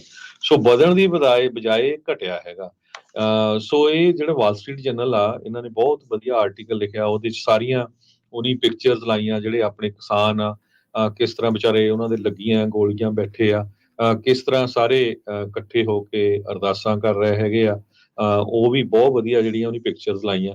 ਤੇ ਇੱਕ ਕਿਸਾਨ ਨੂੰ ਵਾਲ ਸਟਰੀਟ ਜਰਨਲ ਦੇ ਇੱਕ ਪੱਤਰਕਾਰ ਨੇ ਪੁੱਛਿਆ, ਜੋ ਕਿ ਬੋਰਡ ਸਿੰਘ ਕਰਕੇ ਉਹਦਾ ਨਾਮ ਦੱਸਿਆ ਗਿਆ ਆ, 58 ਸਾਲਾਂ ਦਾ। ਉਹ ਕਹਿੰਦਾ ਵੀ ਅਸੀਂ ਚੌਲ ਤੇ ਕਣਕ ਜੋ ਉਗਾਣੇ ਹੈਗੇ ਆ ਪੰਜਾਬ ਦੇ ਵਿੱਚ, ਤੇ MSP ਮੰਗ ਰਹੇ ਹੈਗੇ ਆ, ਤੇ ਕਹਿੰਦੇ ਵੀ ਸਾਡੀ ਇਦਾਂ ਦੀ ਜਿਹੜੀ ਬੁਰੀ ਸਿਚੁਏਸ਼ਨ ਆ, ਅਸੀਂ ਆਪਣੇ ਨਿਆਣਿਆਂ ਨੂੰ ਜੇ ਜੌਬ ਲੱਭਣ ਦੀ ਕੋਸ਼ਿਸ਼ ਕਰਦੇ ਹਾਂ, ਉਹ ਜੌਬ ਨਹੀਂ ਮਿਲਦੀ ਹੈਗੀ, ਤੁਹਾਨੂੰ ਬਰਾਈਬ ਕਰਨਾ ਪੈਂਦਾ ਹੈਗਾ ਆ, ਉਨੇ ਲੱਖਾਂ ਦੇ ਹਿਸਾਬ ਨਾਲ ਸਾਡੇ ਕੋਲ ਰੁਪਈਏ ਨਹੀਂ ਹੈਗੇ। ਸੋ ਇਹ ਬਿਲਕੁਲ ਇਹ ਤਾਂ ਫੈਕਟ ਹੈਗਾ ਆ। ਸੋ 2019 ਤੋਂ ਲੈ ਕੇ ਕਹਿੰਦੇ ਵੀ ਹੁਣ ਤੱਕ ਇੰਡੀਆ ਦੇ ਜਿਹੜੇ ਫਾਰਮ ਵਰਕਰ ਨੰਬਰਸ ਆ, ਉਹ ਘਟਦੇ ਜਾ ਰਹੇ ਹੈਗੇ ਆ, ਤੇ ਜੋ ਲੇਬਰ ਹੈਗੀ ਆ, ਉਹ ਵੀ ਐਜੀਟੇਸ਼ਨ ਕਰ ਰਹੀ ਆ ਵੀ ਉੱਥੇ ਇੰਨੀ ਜ਼ਿਆਦਾ ਜੋ ਮਹਿੰਗਾਈ ਹੋਈ ਹੈਗੀ ਆ, ਅਸੀਂ ਕਿਸ ਤਰ੍ਹਾਂ ਜਿਹੜਾ ਆ ਆਪਾਂ ਰੋਜ਼ ਦਾ ਜਿਹੜਾ ਰੋਟੀ ਖਾਣ ਪੀਣ ਦਾ ਪ੍ਰੋਗਰਾਮ ਆ, ਕਿਸ ਤਰ੍ਹਾਂ ਉਹ ਕਰ ਸਕਦੇ ਹੈਗੇ ਆ। ਸੋ ਓਵਰਆਲ ਸਿਚੁਏਸ਼ਨ ਜੋ ਆ ਉਹ ਇੰਡੀਆ ਦੀ ਬਾਹਲੀ ਗੁੱਡ ਨਹੀਂ ਹੈਗੀ।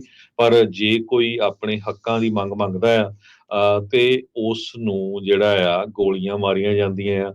ਤੁਸੀਂ ਸਵੇਰੇ ਖਬਰ ਸੁਣੀ ਹੋਣੀ ਆ ਮਨਦੀਪ ਸਿੰਘ ਪੁਨੀਆ ਦੇ ਕੋਲੋਂ, ਕਿਸ ਤਰ੍ਹਾਂ ਇੱਕ IPS ਆਫੀਸਰ ਜੋ SSP ਆ ਵੈਸਟ ਬੰਗਾਲ ਦੇ ਵਿੱਚ ਪ੍ਰੋਟੈਸਟ ਹੋ ਰਿਹਾ ਸੀ, ਬੀਜੇਪੀ ਦੀ ਇੱਕ ਐਮਐਲਏ ਨੇ ਉਹਨੂੰ ਕਿਹਾ ਵੀ ਤੂੰ ਖਾਲਿਸਤਾਨੀ ਆ, ਤੇ ਉਹ ਕਹਿੰਦਾ ਵੀ ਮੈਂ ਸਿਰ ਤੇ ਪੱਗ ਬੰਨੀ ਕਰਕੇ ਤੂੰ ਮੈਨੂੰ ਖਾਲਿਸਤਾਨੀ ਕਹਿ ਰਹੀ ਆ, ਵੀ ਮੈਂ ਨਾ ਤਾਂ ਮੈਂ ਤੇਰੇ ਧਰਮ ਦੀ ਗੱਲ ਕੀਤੀ, ਤੈਨੂੰ ਕਿਹਨ ਹੱਕ ਦਿੱਤਾ ਮੇਰੇ ਧਰਮ ਦੀ ਗੱਲ ਕਰਨ ਦਾ। ਸੋ ਅੱਜ ਦੀ ਸਿਚੁਏਸ਼ਨ 'ਚ ਉੱਥੇ ਆ ਬਹੁਤ ਸਾਰੇ ਆਪਣੇ ਜਿਹੜੇ ਭੈਣ ਭਰਾ ਆ ਉਹ ਹਮੇਸ਼ਾ ਹੀ ਇਹ ਕਹਿੰਦੇ ਰਹਿੰਦੇ ਆ ਵੀ ਨਹੀਂ ਸਾਨੂੰ ਤਾਂ ਬਹੁਤ ਆਜ਼ਾਦੀ ਆ। ਹੁਣ ਤੁਹਾਡੇ ਸਾਹਮਣੇ ਆ, ਜੇ ਇੱਕ ਆਈਪੀਐਸ ਆਫੀਸਰ ਨੂੰ ਉੱਥੇ ਦੀ ਇਲੈਕਟਡ ਐਮਐਲਏ ਇਹ ਕਹਿ ਸਕਦੀ ਆ, ਤੇ ਆਮ ਸਿੱਖਾਂ ਦਾ, ਆਮ ਮਿਨੋਰਟੀਜ਼ ਦਾ ਹੀ ਉੱਥੇ ਜਿਹੜੀ ਸਿਚੁਏਸ਼ਨ ਆ ਉਹ ਕੀ ਹੋ। ਬਿਲਕੁਲ, ਉਹ ਤਾਂ ਹੈ ਹੀ ਆ, ਸ਼ਰੇਆਮ ਹੀ ਆਪਣੇ ਸਾਹਮਣੇ ਆ ਵੀ ਉਹ ਸਿੱਖਾਂ ਨੂੰ ਕੀ ਕਹਿ ਰਹੇ ਆ। ਸਿੱਖਾਂ ਨੂੰ ਖਾਲਿਸਤਾਨੀ ਕਹਿ ਕੇ ਉਸ ਦੀ ਆੜ ਦੇ ਵਿੱਚ ਉਹ ਸਾਰਾ ਕੁਛ ਜਿਹੜਾ ਉਹ ਹੋ ਰਿਹਾ ਹੈਗਾ ਆ। ਉਹਨਾਂ ਨੇ ਖਾਲਿਸਤਾਨੀ ਹੁਣ ਇੱਕ ਸ਼ਬਦ, ਇੱਕ ਹਊਏ ਦੇ ਤੌਰ ਦੇ ਉੱਤੇ ਉਹਨਾਂ ਨੇ ਪੂਰੀ ਤਰ੍ਹਾਂ ਪੇਸ਼ ਕਰ ਦਿੱਤਾ ਹੈਗਾ ਆ, ਜਦ ਕਿ ਉਹ ਆਪਣਾ ਹਿੰਦੁਸਤਾਨ ਦੀ ਪੂਰੀ ਮੰਗ ਕਰਦੇ ਵੀ ਹਿੰਦੂ ਰਾਸ਼ਟਰ ਦੀ ਮੰਗ ਹੋਵੇ। ਪਰ ਇੱਥੇ ਜਿਹੜੇ ਉਹ ਸਿੱਖ ਰਾਜ ਜਿਹੜਾ ਦੇਸ਼ ਪੰਜਾਬ ਸੀਗਾ, ਜੇ ਉਸ ਦੀ ਗੱਲ ਕਰਦੇ ਆ ਤਾਂ ਉਦੋਂ ਝੱਟ ਦੇਣੀ ਦੇਸ਼ ਧਰੋਹੀ ਕਰ ਦਿੰਦੇ ਆ। ਹੁਣ ਉਹ ਦੇਸ਼ ਦੀ ਸਹੁੰ ਖਾ ਕੇ ਤੇ ਉਹਨਾਂ ਦੇ ਲਈ ਲੱਗਾ ਹੈ, ਤੇ ਉਹਨੂੰ ਵੀ ਉਹਨੇ ਪੱਗ ਦੇ ਕਰਕੇ ਖਾਲਿਸਤਾਨੀ ਕਹਿਤਾ। ਇਹ 1984 'ਚ ਵੀ ਇਹੀ ਕੁਛ ਹੋਇਆ ਸੀ, ਤੇ ਹੁਣ ਵੀ ਇਹੀ ਕੁਛ ਜੋ ਜੀ ਚੱਲ ਰਿਹਾ। ਜਿਹੜੇ ਕੋਈ ਸੋਚਦੇ ਆ ਨਾ ਵੀ ਖੌਰੇ ਅਸੀਂ ਕਾਂਗਰਸੀ ਆ, ਤੇ ਖੌਰੇ ਅਸੀਂ ਭਾਜਪਾ ਹੀ ਆ, ਤੇ ਖੌਰੇ ਅਸੀਂ ਆਮ ਆਦਮੀ ਪਾਰਟੀ ਵਾਲੇ ਆ, ਤੇ ਖੌਰੇ ABCD ਜਿਹੜੇ ਵੀ ਹੈਗੇ ਆ ਵੀ ਉਹਨਾਂ ਦੇ ਨਾਲ ਚੱਲਾਂਗੇ, ਤਾਂ ਕਿਤੇ ਉਹਨਾਂ ਨੇ ਆਪਾਂ ਨੂੰ ਕੁਛ ਕਹਿਣਾ ਨਹੀਂ। ਇਵੈਂਚੁਅਲੀ ਉਹਨਾਂ ਨੇ ਸਾਰਿਆਂ ਨੂੰ ਇੱਕੋ ਹੀ ਚੀਜ਼ ਦੇ ਨਾਲ, ਇੱਕੋ ਹੀ ਨਜ਼ਰ ਦੇ ਨਾਲ ਜਿਹੜਾ ਉਹ ਦੇਖਣਾ ਆ। ਤੁਹਾਡੇ ਸਿਰ ਤੇ ਪੱਗ ਆ, ਤੁਸੀਂ ਸਰਦਾਰ ਆ, ਤੁਸੀਂ ਸਿੱਖ ਆ, ਤੇ ਉਹਨਾਂ ਨੇ ਇਵੈਂਚੁਅਲੀ ਤੁਹਾਨੂੰ ਖਾਲਿਸਤਾਨੀ ਕਹਿ ਕੇ ਹੀ ਜਿਹੜਾ ਉਹ ਪੁਕਾਰਨਾ ਹੈਗਾ। ਇਹੀ ਰਾਈਟ ਨਾਓ ਆਪਣੇ ਸਾਹਮਣੇ ਜਿਹੜਾ ਉਹ ਚੱਲ ਰਿਹਾ। 84 'ਚ ਵੀ ਇੱਦਾਂ ਹੀ ਕਤਲੇਆਮ ਜਿਹੜਾ ਉਹ ਹੋਇਆ ਸੀ, ਚਾਹੇ ਉਹ ਜਿਹੜਾ ਮਰਜ਼ੀ ਸਿਆਸੀ ਧਾਰਾ ਦੇ ਨਾਲ ਜਿਹੜਾ ਉਹ ਜੁੜਿਆ ਕਿਉਂ ਨਾ ਹੋਇਆ ਹੋਵੇ। ਜੀ ਜੀ, ਤੇ ਇਹਦੇ ਵਿੱਚ ਜਿਹੜਾ ਹਰਜੋਤ ਸਿੰਘ ਜੀ, ਇੱਕ ਹੋਰ ਗੱਲ ਜਿਹੜਾ ਤੁਸੀਂ ਮੇਕ ਇਨ ਇੰਡੀਆ ਵਾਲੀ ਵੀ ਜਿਹੜੀ ਕਰ ਰਹੇ ਸੀ, ਉਹ ਵੀ ਦੱਸਦੇ ਜਾਈਏ ਵੀ ਫੋਰਨ ਡਾਇਰੈਕਟ ਇਨਵੈਸਟਮੈਂਟ ਭਾਰਤ ਵਿੱਚ ਲਗਾਤਾਰ ਘਟ ਰਹੀ ਆ। ਇੱਕ ਟਾਈਮ ਦੇ ਉੱਤੇ $84 ਬਿਲੀਅਨ ਦੇ ਉੱਤੇ ਪਹੁੰਚੀ ਸੀਗੀ 2022 ਦੇ ਵਿੱਚ, ਪਰ ਅਗਲੇ 12 ਮਹੀਨਿਆਂ ਦੇ ਵਿੱਚ ਇਹ $13 ਬਿਲੀਅਨ ਘਟ ਕੇ 71 ਬਿਲੀਅਨ ਦੇ ਉੱਤੇ ਜਿਹੜੀ ਉਹ ਰਹਿ ਗਈ ਆ। ਜਿਹੜਾ ਇਹਨੇ ਸ਼ਗੂਫਾ ਛੱਡਿਆ ਸੀਗਾ ਮੇਕ ਇਨ ਇੰਡੀਆ ਵਾਲਾ, ਉਹ ਵੀ ਕਹਿੰਦੇ ਵੀ ਪੂਰੀ ਤਰ੍ਹਾਂ ਅਜੇ ਇੰਨਾ ਉਹਦਾ ਕਾਮਯਾਬ ਆ ਉਹ ਨਹੀਂ ਹੋ ਪਾ ਰਿਹਾ ਹੈਗਾ। ਲੋਕਾਂ ਨੂੰ ਫਾਰਮ ਤੋਂ ਬਾਹਰ ਕੱਢਣਾ ਚਾਹੁੰਦੇ ਆ, ਪਰ ਜੇ ਉਹ ਕੱਢਣ ਦੀ ਕੋਸ਼ਿਸ਼ ਕਰਦੇ, ਜਿਹੜੇ ਅੜਦੇ ਆ ਉਹ ਤੋਂ ਹੈਗੇ ਹੀ ਆ, ਤੇ ਬਾਕੀ ਜੇ ਉਹ ਕੱਢਣ ਦੀ ਕੋਈ ਸੋਚ ਵੀ ਰਿਹਾ ਵੀ ਨਿਕਲੀਏ ਅਸੀਂ ਉੱਥੋਂ, ਤਾਂ ਉਹ ਨਿਕਲ ਨਹੀਂ ਸਕਦਾ, ਕਿਉਂਕਿ ਦੂਜੇ ਪਾਸੇ ਕੋਈ ਜੋਬ ਨਹੀਂ ਆ। ਹਾਲਾਤ ਜਿਹੜੇ ਉਹ ਬੜੇ ਚੰਗੇ ਜਿਹੜੇ ਉਹ ਨਜ਼ਰ ਨਹੀਂ ਆ ਰਹੇ ਹੈਗੇ। ਇਸੇ ਲਈ ਕਹਿ ਰਹੇ ਆ ਵੀ ਜਿਹੜਾ ਇੰਡੀਆ ਦਾ ਇਸ ਟਾਈਮ ਦਾ ਸਭ ਤੋਂ ਸ਼ਕਤੀਸ਼ਾਲੀ ਪੋਲੀਟੀਸ਼ੀਅਨ ਜਿਹੜਾ ਆ ਮੋਦੀ ਆ, ਉਹ ਵੀ ਕਿਸਾਨਾਂ ਨੂੰ ਜਿੱਤਣ 'ਚ ਨਾਕਾਮਯਾਬ ਰਹਿ ਰਿਹਾ ਆ। ਸੋ ਅੱਜ ਦਾ ਜਿਹੜਾ ਵਾਲ ਸਟਰੀਟ ਜਰਨਲ ਆ ਉਹਦੇ ਵਿੱਚ ਉਹਨਾਂ ਨੇ ਕਾਫੀ ਡਿਟੇਲ ਦੇ ਵਿੱਚ ਇਹ ਆਰਟੀਕਲ ਛਾਪਿਆ। ਸੋ ਤੁਹਾਨੂੰ ਸਮਾਂ ਲੱਗਿਆ ਕਿਸੇ ਨੂੰ ਵੀ ਸਾਡੇ ਸਰੋਤੇ ਨੂੰ ਜ਼ਰੂਰ ਗੂਗਲ ਦੇ ਉੱਤੇ ਸਰਚ ਲਾ ਕੇ ਉਸ ਨੂੰ ਪੜ੍ਹ ਲਏ ਜੀ। ਤੇ ਇੱਕ ਆਪਾਂ ਹੋਰ ਬ੍ਰੇਕ ਲੈਂਦੇ ਹਾਂ, ਬ੍ਰੇਕ ਤੋਂ ਬਾਅਦ ਮੁੜ ਕੇ ਫਿਰ ਵਾਪਸ ਆਉਂਦੇ ਹਾਂ, ਤੇ ਉਸ ਤੋਂ ਬਾਅਦ ਦੇ ਵਿੱਚ ਰਹਿ ਗਈਆਂ ਜੋ ਖਬਰਾਂ ਚੱਲ ਰਹੀਆਂ ਹੋਰ ਦੁਨੀਆ ਭਰ ਦੇ ਵਿੱਚ, ਉਸ ਤੇ ਆਪਾਂ ਨਜ਼ਰ ਮਾਰਦੇ ਹਾਂ।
ਬ੍ਰੇਕ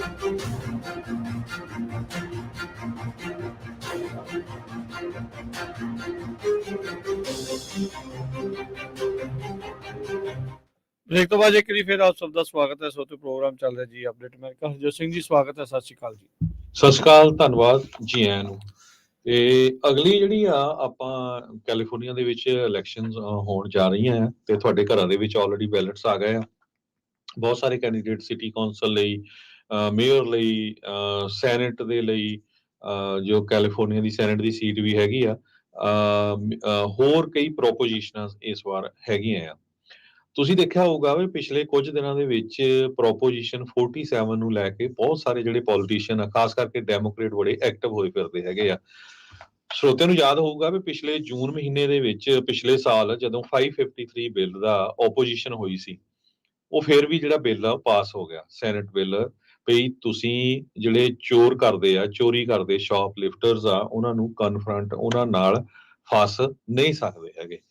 ਉਸ ਜੂਨ ਤੋਂ ਲੈ ਕੇ ਹੁਣ ਆ ਫਰਵਰੀ ਦਾ ਮਹੀਨਾ ਆ ਗਿਆ, ਕਿਉਂਕਿ ਹੁਣ ਬੈਲਟ ਘਰਾਂ ਦੇ ਵਿੱਚ ਆ ਤੇ ਹੁਣ ਇਹਨਾਂ ਨੇ ਪ੍ਰੋਪੋਜੀਸ਼ਨ 47 ਦਾ ਜੋ ਮੁੱਦਾ ਆ ਉਹ ਉਠਾਇਆ ਹੈਗਾ। ਉਹ ਬਿੱਲ ਵੀ ਅਸੀਂ ਜੀ ਲੈ ਕੇ ਆ ਰਹੇ ਆ। ਉਹ ਜੋ $900 ਦੀ ਚੋਰੀ ਦਾ ਆ ਉਹਨੂੰ ਘਟਾ ਕੇ 450 ਕਰਾਂਗੇ। ਤੇ ਬਹੁਤ ਸਾਰੇ ਉਹੀ ਬੰਦੇ ਜਿਹੜੇ ਉਸ ਬਿੱਲ ਦੇ 553 ਦੇ ਅਗੇਂਸਟ ਸੀਗੇ, ਉਹ ਹੁਣ ਇਸ ਪ੍ਰੋਪੋਜੀਸ਼ਨ 47 ਵਾਲੇ ਨੂੰ ਲੈ ਕੇ ਬਿਲਕੁਲ ਅੱਗੇ ਹੋਏ ਆ। ਅੱਗੇ ਵੀ ਇਸ ਤਰ੍ਹਾਂ ਹੋਏ ਆ ਵੀ ਤੁਹਾਨੂੰ ਈਮੇਲਾਂ ਆਉਣੀਆਂ ਸ਼ੁਰੂ ਹੋ ਗਈਆਂ, ਖਾਸ ਕਰਕੇ ਸਟੋਰਾਂ ਵਾਲਿਆਂ ਨੂੰ, ਵੀ ਭਈ ਸਾਨੂੰ ਪੈਸੇ ਦਿਓ, ਭਈ ਅਸੀਂ ਲੋਕਾਂ ਤੋਂ ਸਿਗਨੇਚਰ ਇਕੱਠੇ ਕਰਨੇ ਆ। ਬਹੁਤ ਸਾਰੇ ਮੇਅਰਾਂ ਨੇ ਸਿਗਨੇਚਰ ਵੀ ਇਕੱਠੇ ਕਰਨੇ ਸ਼ੁਰੂ ਕਰਤੇ ਆ। ਸੈਨੋਜ਼ੇ ਦੇ ਮੇਅਰ ਨੇ, ਸੈਨ ਡੀਗੋ ਦੇ ਨੇ, ਸੈਨ ਫਰਾਂਸਿਸਕੋ ਦੀ ਮੇਅਰ ਜਿਹੜੀ ਲੰਡਨ ਬਰੀਡ ਹੈਗੀ ਆ, ਜਿਹਨ ਸਾਰਾ ਸੈਨ ਫਰਾਂਸਿਸਕੋ ਸ਼ਹਿਰ ਦਾ ਭੱਠਾ ਬਿਠਾ ਲਿਆ ਹੈਗਾ।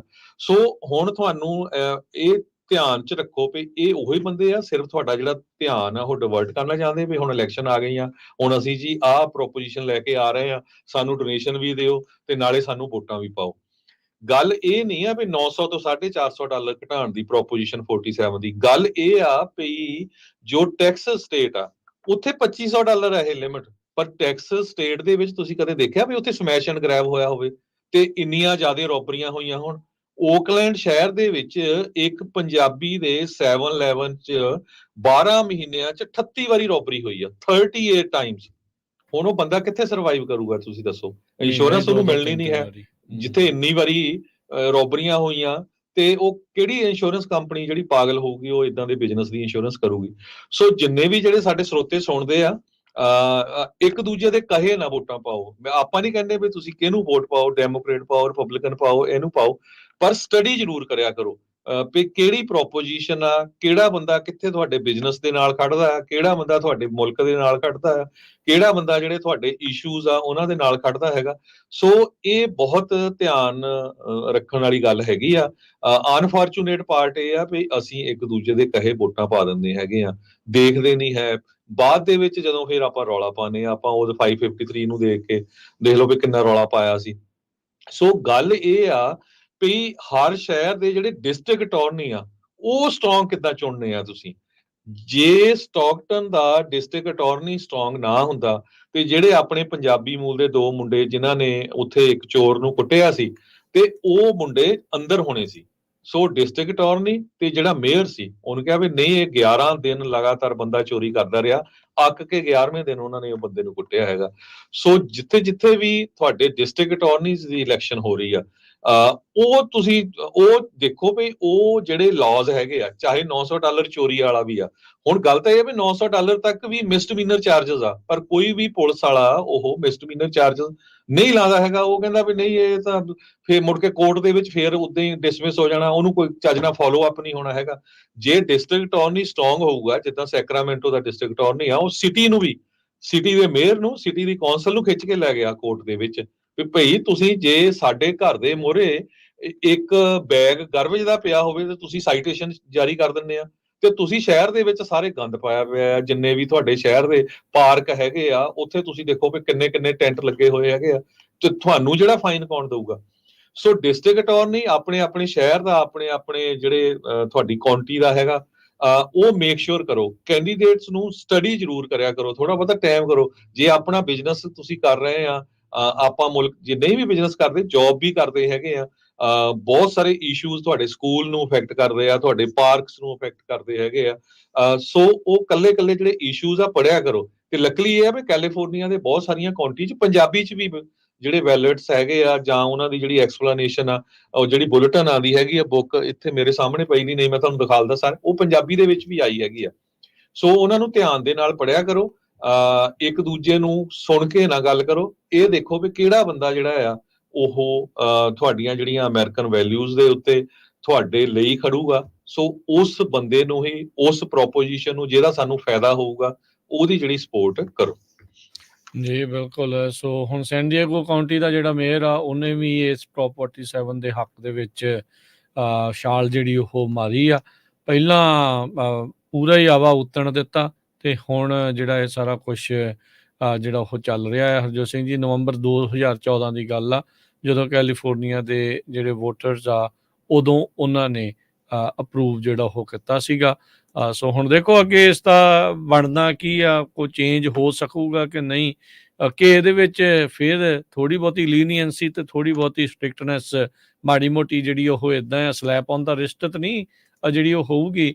ਕੀ ਜੇ ਚੇਂਜ ਕਰਨ ਜਾ ਰਹੇ ਆ, ਕੀ ਕੋਈ ਕ੍ਰਿਟੀਕਲ ਚੇਂਜ ਆ, ਜਾਂ ਛੋਟੀ ਜਿਹੀ ਚੀਜ਼ ਅੱਖਾਂ 'ਚ ਘੱਟਾ ਪਾਉਣ ਵਾਲੀ ਜਿਹੜੀ ਉਹ ਚੀਜ਼ ਆ, ਇਹ ਜ਼ਰੂਰ ਜਿਹੜੀ ਉਹ ਸਾਰਿਆਂ ਨੂੰ ਦੇਖਣ ਦੀ ਜਿਹੜੀ ਉਹ ਲੋੜ ਹੋਊਗੀ। ਆਉਣ ਵਾਲੇ ਸਮੇਂ 'ਚ ਆਪਾਂ ਜ਼ਰੂਰ ਇਸ ਦਾ ਪੂਰਾ ਮੁਲਾਂਕਣ ਕਰਕੇ ਜਿਹੜਾ ਤੁਹਾਨੂੰ ਦੱਸਾਂਗੇ ਵੀ ਇਹਦੇ ਵਿੱਚ ਹੈ ਕੀ, ਕਹਿ ਕੀ ਰਿਹਾ ਆ, ਤੇ ਅੰਦਰ ਜਿਹੜਾ ਉਸ ਦੇ ਵਿੱਚ ਕੀ ਅਸਲ 'ਚ ਲਿਖਿਆ ਗਿਆ ਹੈਗਾ ਆ। ਬਾਕੀ ਅਗਲੀ ਜਿਹੜੀ ਗੱਲ ਕਰੀਏ, ਇੱਕ ਜਿਹੜੀ ਹਰਜੋਤ ਸਿੰਘ ਜੀ ਲੌਕ ਬਿਟ ਕਰਕੇ ਵੈਬਸਾਈਟ ਸੀ, ਉਹ ਰੈਂਸਮਵੇਅਰ ਇੱਕ ਗਰੁੱਪ ਸੀਗਾ ਬਹੁਤ ਤਕੜਾ। ਦੁਨੀਆ ਭਰ ਦੇ ਵਿੱਚ ਬਹੁਤ ਸਾਰੇ ਲੋਕ ਇਹਨਾਂ ਦਾ ਸ਼ਿਕਾਰ ਹੋਏ। ਤੁਹਾਡੇ ਕੰਪਿਊਟਰਸ, ਤੁਹਾਡੇ ਸਿਸਟਮਸ ਦੇ ਵਿੱਚ ਉਹ ਰੈਂਸਮਵੇਅਰ ਐਡ ਕਰ ਦਿੰਦੇ, ਮਾਲਵੇਅਰ ਐਡ ਪਾ ਦਿੰਦੇ ਸੀਗੇ, ਜਿਸ ਦੇ ਵਿੱਚ ਕਹਿੰਦੇ ਵੀ ਸਾਨੂੰ ਪਹਿਲਾਂ ਤੁਸੀਂ ਬਿਟਕੋਇਨ ਦਿਓ ਜਾਂ ਦਿਸ ਐਂਡ ਦੈਟ, ਕੋਈ ਇੱਦਾਂ ਦੀ ਚੀਜ਼ ਦਿਓ, ਤੇ ਫਿਰ ਤੁਹਾਡੇ ਕੰਪਿਊਟਰ ਜਾਂ ਤੁਹਾਡੇ ਨੈਟਵਰਕ ਨੂੰ ਅਸੀਂ ਚੱਲਣ ਦੇਵਾਂਗੇ। ਹੁਣ ਬਹੁਤ ਸਾਰੀਆਂ ਸਰਕਾਰਾਂ ਨੇ ਮਿਲ ਕੇ ਲੌਕਬਿਟ ਦੀ ਇਸ ਕੰਪਨੀ ਦੀ ਜਿਹੜੀ ਵੈਬਸਾਈਟ ਹੈ, ਰੈਂਸਮਵੇਅਰ ਗਰੁੱਪ ਦੀ, ਸੌਰੀ, ਇਹ ਜਿਹੜੀ ਵੈਬਸਾਈਟ ਆ, ਉਸ ਨੂੰ ਡਿਸਟਰਪਟ ਕਰਤਾ ਆ, ਉਸ ਨੂੰ ਉਹਨਾਂ ਨੇ ਆਪਣੇ ਕਬਜ਼ੇ 'ਚ ਲੈ ਲਿਆ ਆ। ਜੇ ਤੁਸੀਂ ਉਹ ਵੈਬਸਾਈਟ ਖੋਲਦੇ ਆ ਤਾਂ ਉਹ ਉੱਤੇ ਲਿਖਿਆ ਹੁੰਦਾ ਵੀ site is now under control of law enforcement. ਬਹੁਤ ਸਾਰੇ ਮੁਲਕਾਂ ਦੇ ਝੰਡੇ ਜਿਹੜੇ ਉਸ ਦੇ ਵਿੱਚ ਆ। 2 ਜਾਣੇ ਕਹਿੰਦੇ ਵੀ ਇਸ ਪੂਰੇ ਗਲੋਬਲ, ਪੂਰੀ ਦੁਨੀਆ ਦੇ ਵਿੱਚ ਇਹ ਆਪਰੇਸ਼ਨ ਚਲਾਇਆ ਗਿਆ ਸੀ, ਤੇ 2 ਜਾਣੇ ਜਿਹੜੇ ਉਹ ਗ੍ਰਿਫਤਾਰ ਕੀਤੇ ਗਏ ਆ। ਇਹ ਇੰਨਾ ਕੁ ਤਗੜਾ ਹਰਜੋਤ ਸਿੰਘ ਜੀ ਗਰੁੱਪ ਸੀਗਾ। ਇਹਨਾਂ ਨੇ $120 ਮਿਲੀਅਨ ਲੋਕਾਂ ਕੋ ਐਕਸਟਰੈਕਟ ਕਰ ਲਏ ਸੀਗੇ। ਹਜ਼ਾਰਾਂ ਦੀ ਸੰਖਿਆ ਦੇ ਵਿੱਚ ਜਿਹੜੇ ਲੋਕ ਆ, ਉਹ ਇਹਨਾਂ ਦਾ ਸ਼ਿਕਾਰ ਹੋਏ ਸੀ। ਬ੍ਰਿਟੇਨ ਦੀ ਨੈਸ਼ਨਲ ਕ੍ਰਾਈਮ ਏਜੰਸੀ ਨੇ ਕਹਿੰਦੇ ਵੀ ਇਸ ਨੂੰ ਇੰਟਰਨੈਸ਼ਨਲ ਆਪਰੇਸ਼ਨ ਨੂੰ ਲੀਡ ਜਿਹੜਾ ਉਹ ਕੀਤਾ ਸੀਗਾ। ਇਸ ਆਪਰੇਸ਼ਨ ਦੇ ਨਾਲ 2 ਲੋਕ ਗ੍ਰਿਫਤਾਰ ਹੋਏ ਆ, ਪੋਲੈਂਡ ਤੇ ਯੂਕਰੇਨ ਦੇ ਵਿੱਚ। ਦੇ ਨਾਲ 200 ਕ੍ਰਿਪਟੋ ਕਰੰਸੀ ਦੇ ਅਕਾਊਂਟ ਆ, ਉਹਨਾਂ ਨੂੰ ਵੀ ਇਹਨਾਂ ਨੇ ਜ਼ਬਤ ਜਿਹੜਾ ਉਹ ਕੀਤਾ ਗਿਆ ਆ। ਇੱਥੇ ਅਮਰੀਕਾ ਦਾ ਜਿਹੜਾ ਜਸਟਿਸ ਡਿਪਾਰਟਮੈਂਟ ਆ, ਉਹਨਾਂ ਨੇ ਕੁਝ ਜਿਹੜੀਆਂ ਇੰਡਾਈਟਮੈਂਟਸ ਆ, ਉਹਨਾਂ ਨੂੰ ਖੋਲ੍ਹਿਆ ਆ, ਅਨਸੀਲ ਕੀਤਾ ਆ, ਜਿਸ ਦੇ ਵਿੱਚ 2 ਹੋਰ ਲੋਕ ਜਿਹੜੇ ਕਿ ਰਸ਼ੀਅਨ ਨੈਸ਼ਨਲ ਆ, ਉਹਨਾਂ ਦੇ ਉਲਟ ਜਿਹੜੀਆਂ ਚਾਰਜਿਸ ਆ ਉਹ ਲਗਾਏ ਗਏ ਹੈਗੇ ਆ। ਸੋ ਇਹਨਾਂ ਨੇ ਹੈਕਰਸ ਨੂੰ ਹੈਕ ਕਰਕੇ ਇਹ ਸਾਰਾ ਕੁਛ ਕੀਤਾ ਆ। ਹੁਣ ਦੇਖੋ ਵੀ ਜਿਨ੍ਹਾਂ ਦੇ ਤਾਂ ਰਾਸ਼ੀ ਗਈ ਉਹ ਪਤਾ ਨਹੀਂ ਵਾਪਸ ਮੁੜਦੀ ਹੈ ਜਾਂ ਨਹੀਂ ਮੁੜਦੀ, ਪਰ ਅੱਗੇ ਲੋਕਾਂ ਨੂੰ ਜਿਹੜੇ ਸਕੈਮ ਕਰਦੇ ਸੀਗੇ, ਉਹ ਰੈਂਸਮਵੇਅਰ ਅਟੈਕ ਕਰਦੇ ਸੀਗੇ, ਸ਼ਾਇਦ ਉਹਨਾਂ ਤੋਂ ਥੋੜਾ ਬਹੁਤਾ ਬਚਾਅ ਹੋ ਸਕੇ। ਜੀ, ਤੇ ਜਾਂਦੇ ਆਪਾਂ ਜੇ ਵੈਦਰ ਦੀ ਗੱਲ ਕਰਦੇ ਜਾਈਏ, ਸਦਰਨ ਕੈਲੀਫੋਰਨੀਆ ਦੇ ਵਿੱਚ ਵੈਦਰ ਇਸ ਟਾਈਮ ਕਾਫੀ ਖਰਾਬ ਆ। ਉੱਥੇ ਜੋ ਲੈਂਡਸਲਾਈਡ ਦਾ ਬੜਾ ਖਤਰਾ ਬਣਿਆ ਹੋਇਆ, ਬਹੁਤ ਸਾਰੀਆਂ ਸੜਕਾਂ ਜਿਹੜੀਆਂ ਆ ਓਵਰ ਫਲੱਡਡ ਹੋਈਆਂ, ਖਾਸ ਕਰਕੇ ਮੌਂਟੇਸੀਟੋ ਦਾ ਜੋ ਏਰੀਆ ਹੈਗਾ। ਨਾਰਦਰਨ ਕੈਲੀਫੋਰਨੀਆ ਦੇ ਵਿੱਚ ਏਰੀਏ ਦੇ ਵਿੱਚ ਰਾਤ ਦਾ ਜਿਹੜਾ ਮੀਂਹ ਹਟਿਆ ਹੋਇਆ ਆ, ਚਾਹੇ ਬੱਦਲਵਾਈ ਜੋ ਕਾਫੀ ਹੋਈ ਹੈਗੀ ਆ। ਲਾਸ ਐਂਜਲਸ ਦੇ ਵਿੱਚ ਫਲੈਸ਼ ਫਲੱਡਿੰਗ ਦੀਆਂ ਰਿਪੋਰਟਸ ਆ ਰਹੀਆਂ ਆ। ਕੁਛ ਕੁ ਏਰੀਆ, ਬੇ ਏਰੀਆ, ਸੈਕਰਾਮੈਂਟੋ ਤੇ ਸੈਨ ਡੀਗੋ ਦਾ ਵੀ। ਸੈਕਰਾਮੈਂਟੋ ਦਾ ਇੱਕ ਦਰਿਆ ਜੋ ਆ ਉਹ ਐਨ ਬਿਲਕੁਲ ਓਵਰਫਲੋ ਜਿਹੜਾ ਕਰ ਰਿਹਾ ਹੈਗਾ। ਸੋ ਥੋੜਾ ਜਿਹਾ ਰਾਹਤ ਮਿਲੀ ਆ ਮੀਂਹ ਦੀ, ਤੇ ਇੱਕ ਹੋਰ ਸਟਾਰਮ ਜਿਹੜਾ ਆਉਣ ਵਾਲਾ ਹੈ। ਤੇ ਜਿੰਨੇ ਵੀ ਜਿਹੜੇ ਸਾਡੇ ਸਰੋਤੇ ਆ, ਬੜੇ ਧਿਆਨ ਦੇ ਨਾਲ, ਖਾਸ ਕਰਕੇ ਜਦੋਂ ਤੁਸੀਂ ਲੋਕਲ ਰੋਡਸ ਦੇ ਉੱਤੇ ਜਾਂਦੇ ਆ, ਜਾਂ ਖੇਤਾਂ ਵਾਲੀਆਂ ਰੋਡਸ ਹੈਗੀਆਂ, ਉੱਥੇ ਕਈ ਵਾਰ ਪਾਣੀ ਖੜਾ ਹੁੰਦਾ ਤੇ ਕਾਰ ਜਿਹੜੀ ਆ ਉਹ ਸਕਿਡ ਕਰਨ ਦਾ ਖਤਰਾ ਵੀ ਹੁੰਦਾ ਹੈਗਾ। ਤੇ ਬੜੇ ਧਿਆਨ ਦੇ ਨਾਲ ਜਿਹੜਾ ਚੱਲੋ। ਜੀ, ਦਿਲਬਾਗ ਸਿੰਘ ਇੱਕ ਸਵਾਲ ਪੁੱਛਦੇ ਨੇ ਨੋ ਪਾਰਟੀ ਪ੍ਰੈਫਰੈਂਸ ਦਾ। ਉਹ ਤੁਹਾਨੂੰ ਪ੍ਰਾਇਮਰੀਜ਼ ਦੇ ਵਿੱਚ ਮੌਕਾ ਨਹੀਂ ਹੋਊਗਾ, ਪਰ ਆਈ ਥਿੰਕ ਕੈਲੀਫੋਰਨੀਆ ਦੇ ਵਿੱਚ ਨੋ ਪਾਰਟੀ ਪ੍ਰੈਫਰੈਂਸ ਨੂੰ ਜੇ ਤੁਸੀਂ ਚਾਹੁੰਦੇ ਆ ਤਾਂ ਸ਼ਾਇਦ ਡੈਮੋਕ੍ਰੇਟ ਪਾਰਟੀ ਵਾਲੇ ਤੁਹਾਨੂੰ ਆਪਣੀ ਪ੍ਰਾਇਮਰੀ ਦੇ ਵਿੱਚ ਹਿੱਸਾ ਲੈਣ ਦਿੰਦੇ ਹੈਗੇ ਆ। ਪਰ ਜਿਹੜੇ ਤੁਹਾਡੇ ਸਿਟੀ ਦੇ, ਕਾਊਂਟੀ ਦੇ, ਸਕੂਲ ਦੇ, ਪ੍ਰੋਪੋਜੀਸ਼ਨਾਂ ਦੇ, ਉਹਨਾਂ ਸਾਰਿਆਂ ਦੇ ਲਈ ਜਿਹੜੀ ਵੋਟ ਆ ਉਹ ਤੁਹਾਡੇ ਕੋਲ ਪਹੁੰਚੂਗੀ। ਉਹ ਬੈਲਟ ਜਿਹੜਾ ਤੁਹਾਡੇ ਕੋਲ ਆਊਗਾ ਤੇ ਉਹ ਬੈਲਟ ਦੇ ਉੱਤੇ ਤੁਸੀਂ ਆਪਣੀ ਵੋਟ ਭਰ ਕੇ ਜਿਹੜਾ ਉਹ ਵਾਪਸ ਆ ਉਹ ਘੱਲ ਸਕਦੇ ਆ। ਬਾਕੀ ਜਦੋਂ ਆਪਣੀ ਰਜਿਸਟ੍ਰੇਸ਼ਨ ਤੁਸੀਂ ਕਿਸੇ ਵੀ ਟਾਈਮ ਜਦੋਂ ਮਰਜ਼ੀ ਚੇਂਜ ਕਰ ਸਕਦੇ ਆ, ਆਪਣੀ ਪਾਰਟੀ ਪ੍ਰੈਫਰੈਂਸ ਨੂੰ ਜਦੋਂ ਮਰਜ਼ੀ ਤੁਸੀਂ ਅਪਡੇਟ ਕਰ ਸਕਦੇ ਹੁੰਦੇ ਆ। ਸੋ ਪਰ ਇਹ ਆ ਵੀ ਜਿਨ੍ਹਾਂ ਨੇ ਵੀ ਵੋਟ ਅਜੇ ਤੱਕ ਰਜਿਸਟਰ ਨਹੀਂ ਕੀਤੀ, ਉਹ ਸਿਟੀਜ਼ਨ ਬਣੇ ਹੋਏ ਨੇ, 18 ਤੋਂ ਉੱਤੇ ਨੇ, ਤਾਂ ਉਹ ਜ਼ਰੂਰ ਆਪਣੀ ਵੋਟ ਆ ਉਸ ਨੂੰ ਰਜਿਸਟਰ ਜਿਹੜਾ ਉਹ ਕਰੋ। ਤੇ ਜਿਹੜੇ ਗ੍ਰੀਨ ਕਾਰਡ ਹੋਲਡਰ, ਅੱਜ ਦਾ ਕੱਲ੍ਹ ਵੀ ਦੱਸਿਆ ਸੀ, ਫੀਸਾਂ ਵੱਧ ਰਹੀਆਂ ਬਹੁਤ ਜ਼ਿਆਦਾ, ਤੇ ਜੇ ਤੁਸੀਂ ਬਣਨਾ ਹੀ ਹੈ ਇਵੈਂਚੁਅਲੀ ਸਿਟੀਜ਼ਨ ਤਾਂ ਮੌਕਾ ਹੈਗਾ 1 ਅਪ੍ਰੈਲ ਤੋਂ ਪਹਿਲਾਂ ਜਿਹੜਾ ਉਹ ਅਪਲਾਈ ਕਰ ਲਓ, ਤਾਂ ਜੋ ਵਧੀਆਂ ਹੋਈਆਂ ਫੀਸਾਂ ਤੋਂ ਸ਼ਾਇਦ ਤੁਸੀਂ ਬਚ ਸਕੋ। ਤੇ ਹੁਣ ਲੈਂਦੇ ਹਾਂ ਜੀ ਆਪਾਂ ਇਜਾਜ਼ਤ। ਸਾਡੇ ਪ੍ਰੋਗਰਾਮ ਦੀ ਇੱਥੇ ਜਿਹੜੀ ਸਮਾਪਤੀ ਆ। ਅਗਲੀ ਵਾਰ ਤੱਕ ਲਈ ਸਭ ਨੂੰ ਪਿਆਰ ਭਰੀ ਸਤਿ ਸ੍ਰੀ ਅਕਾਲ।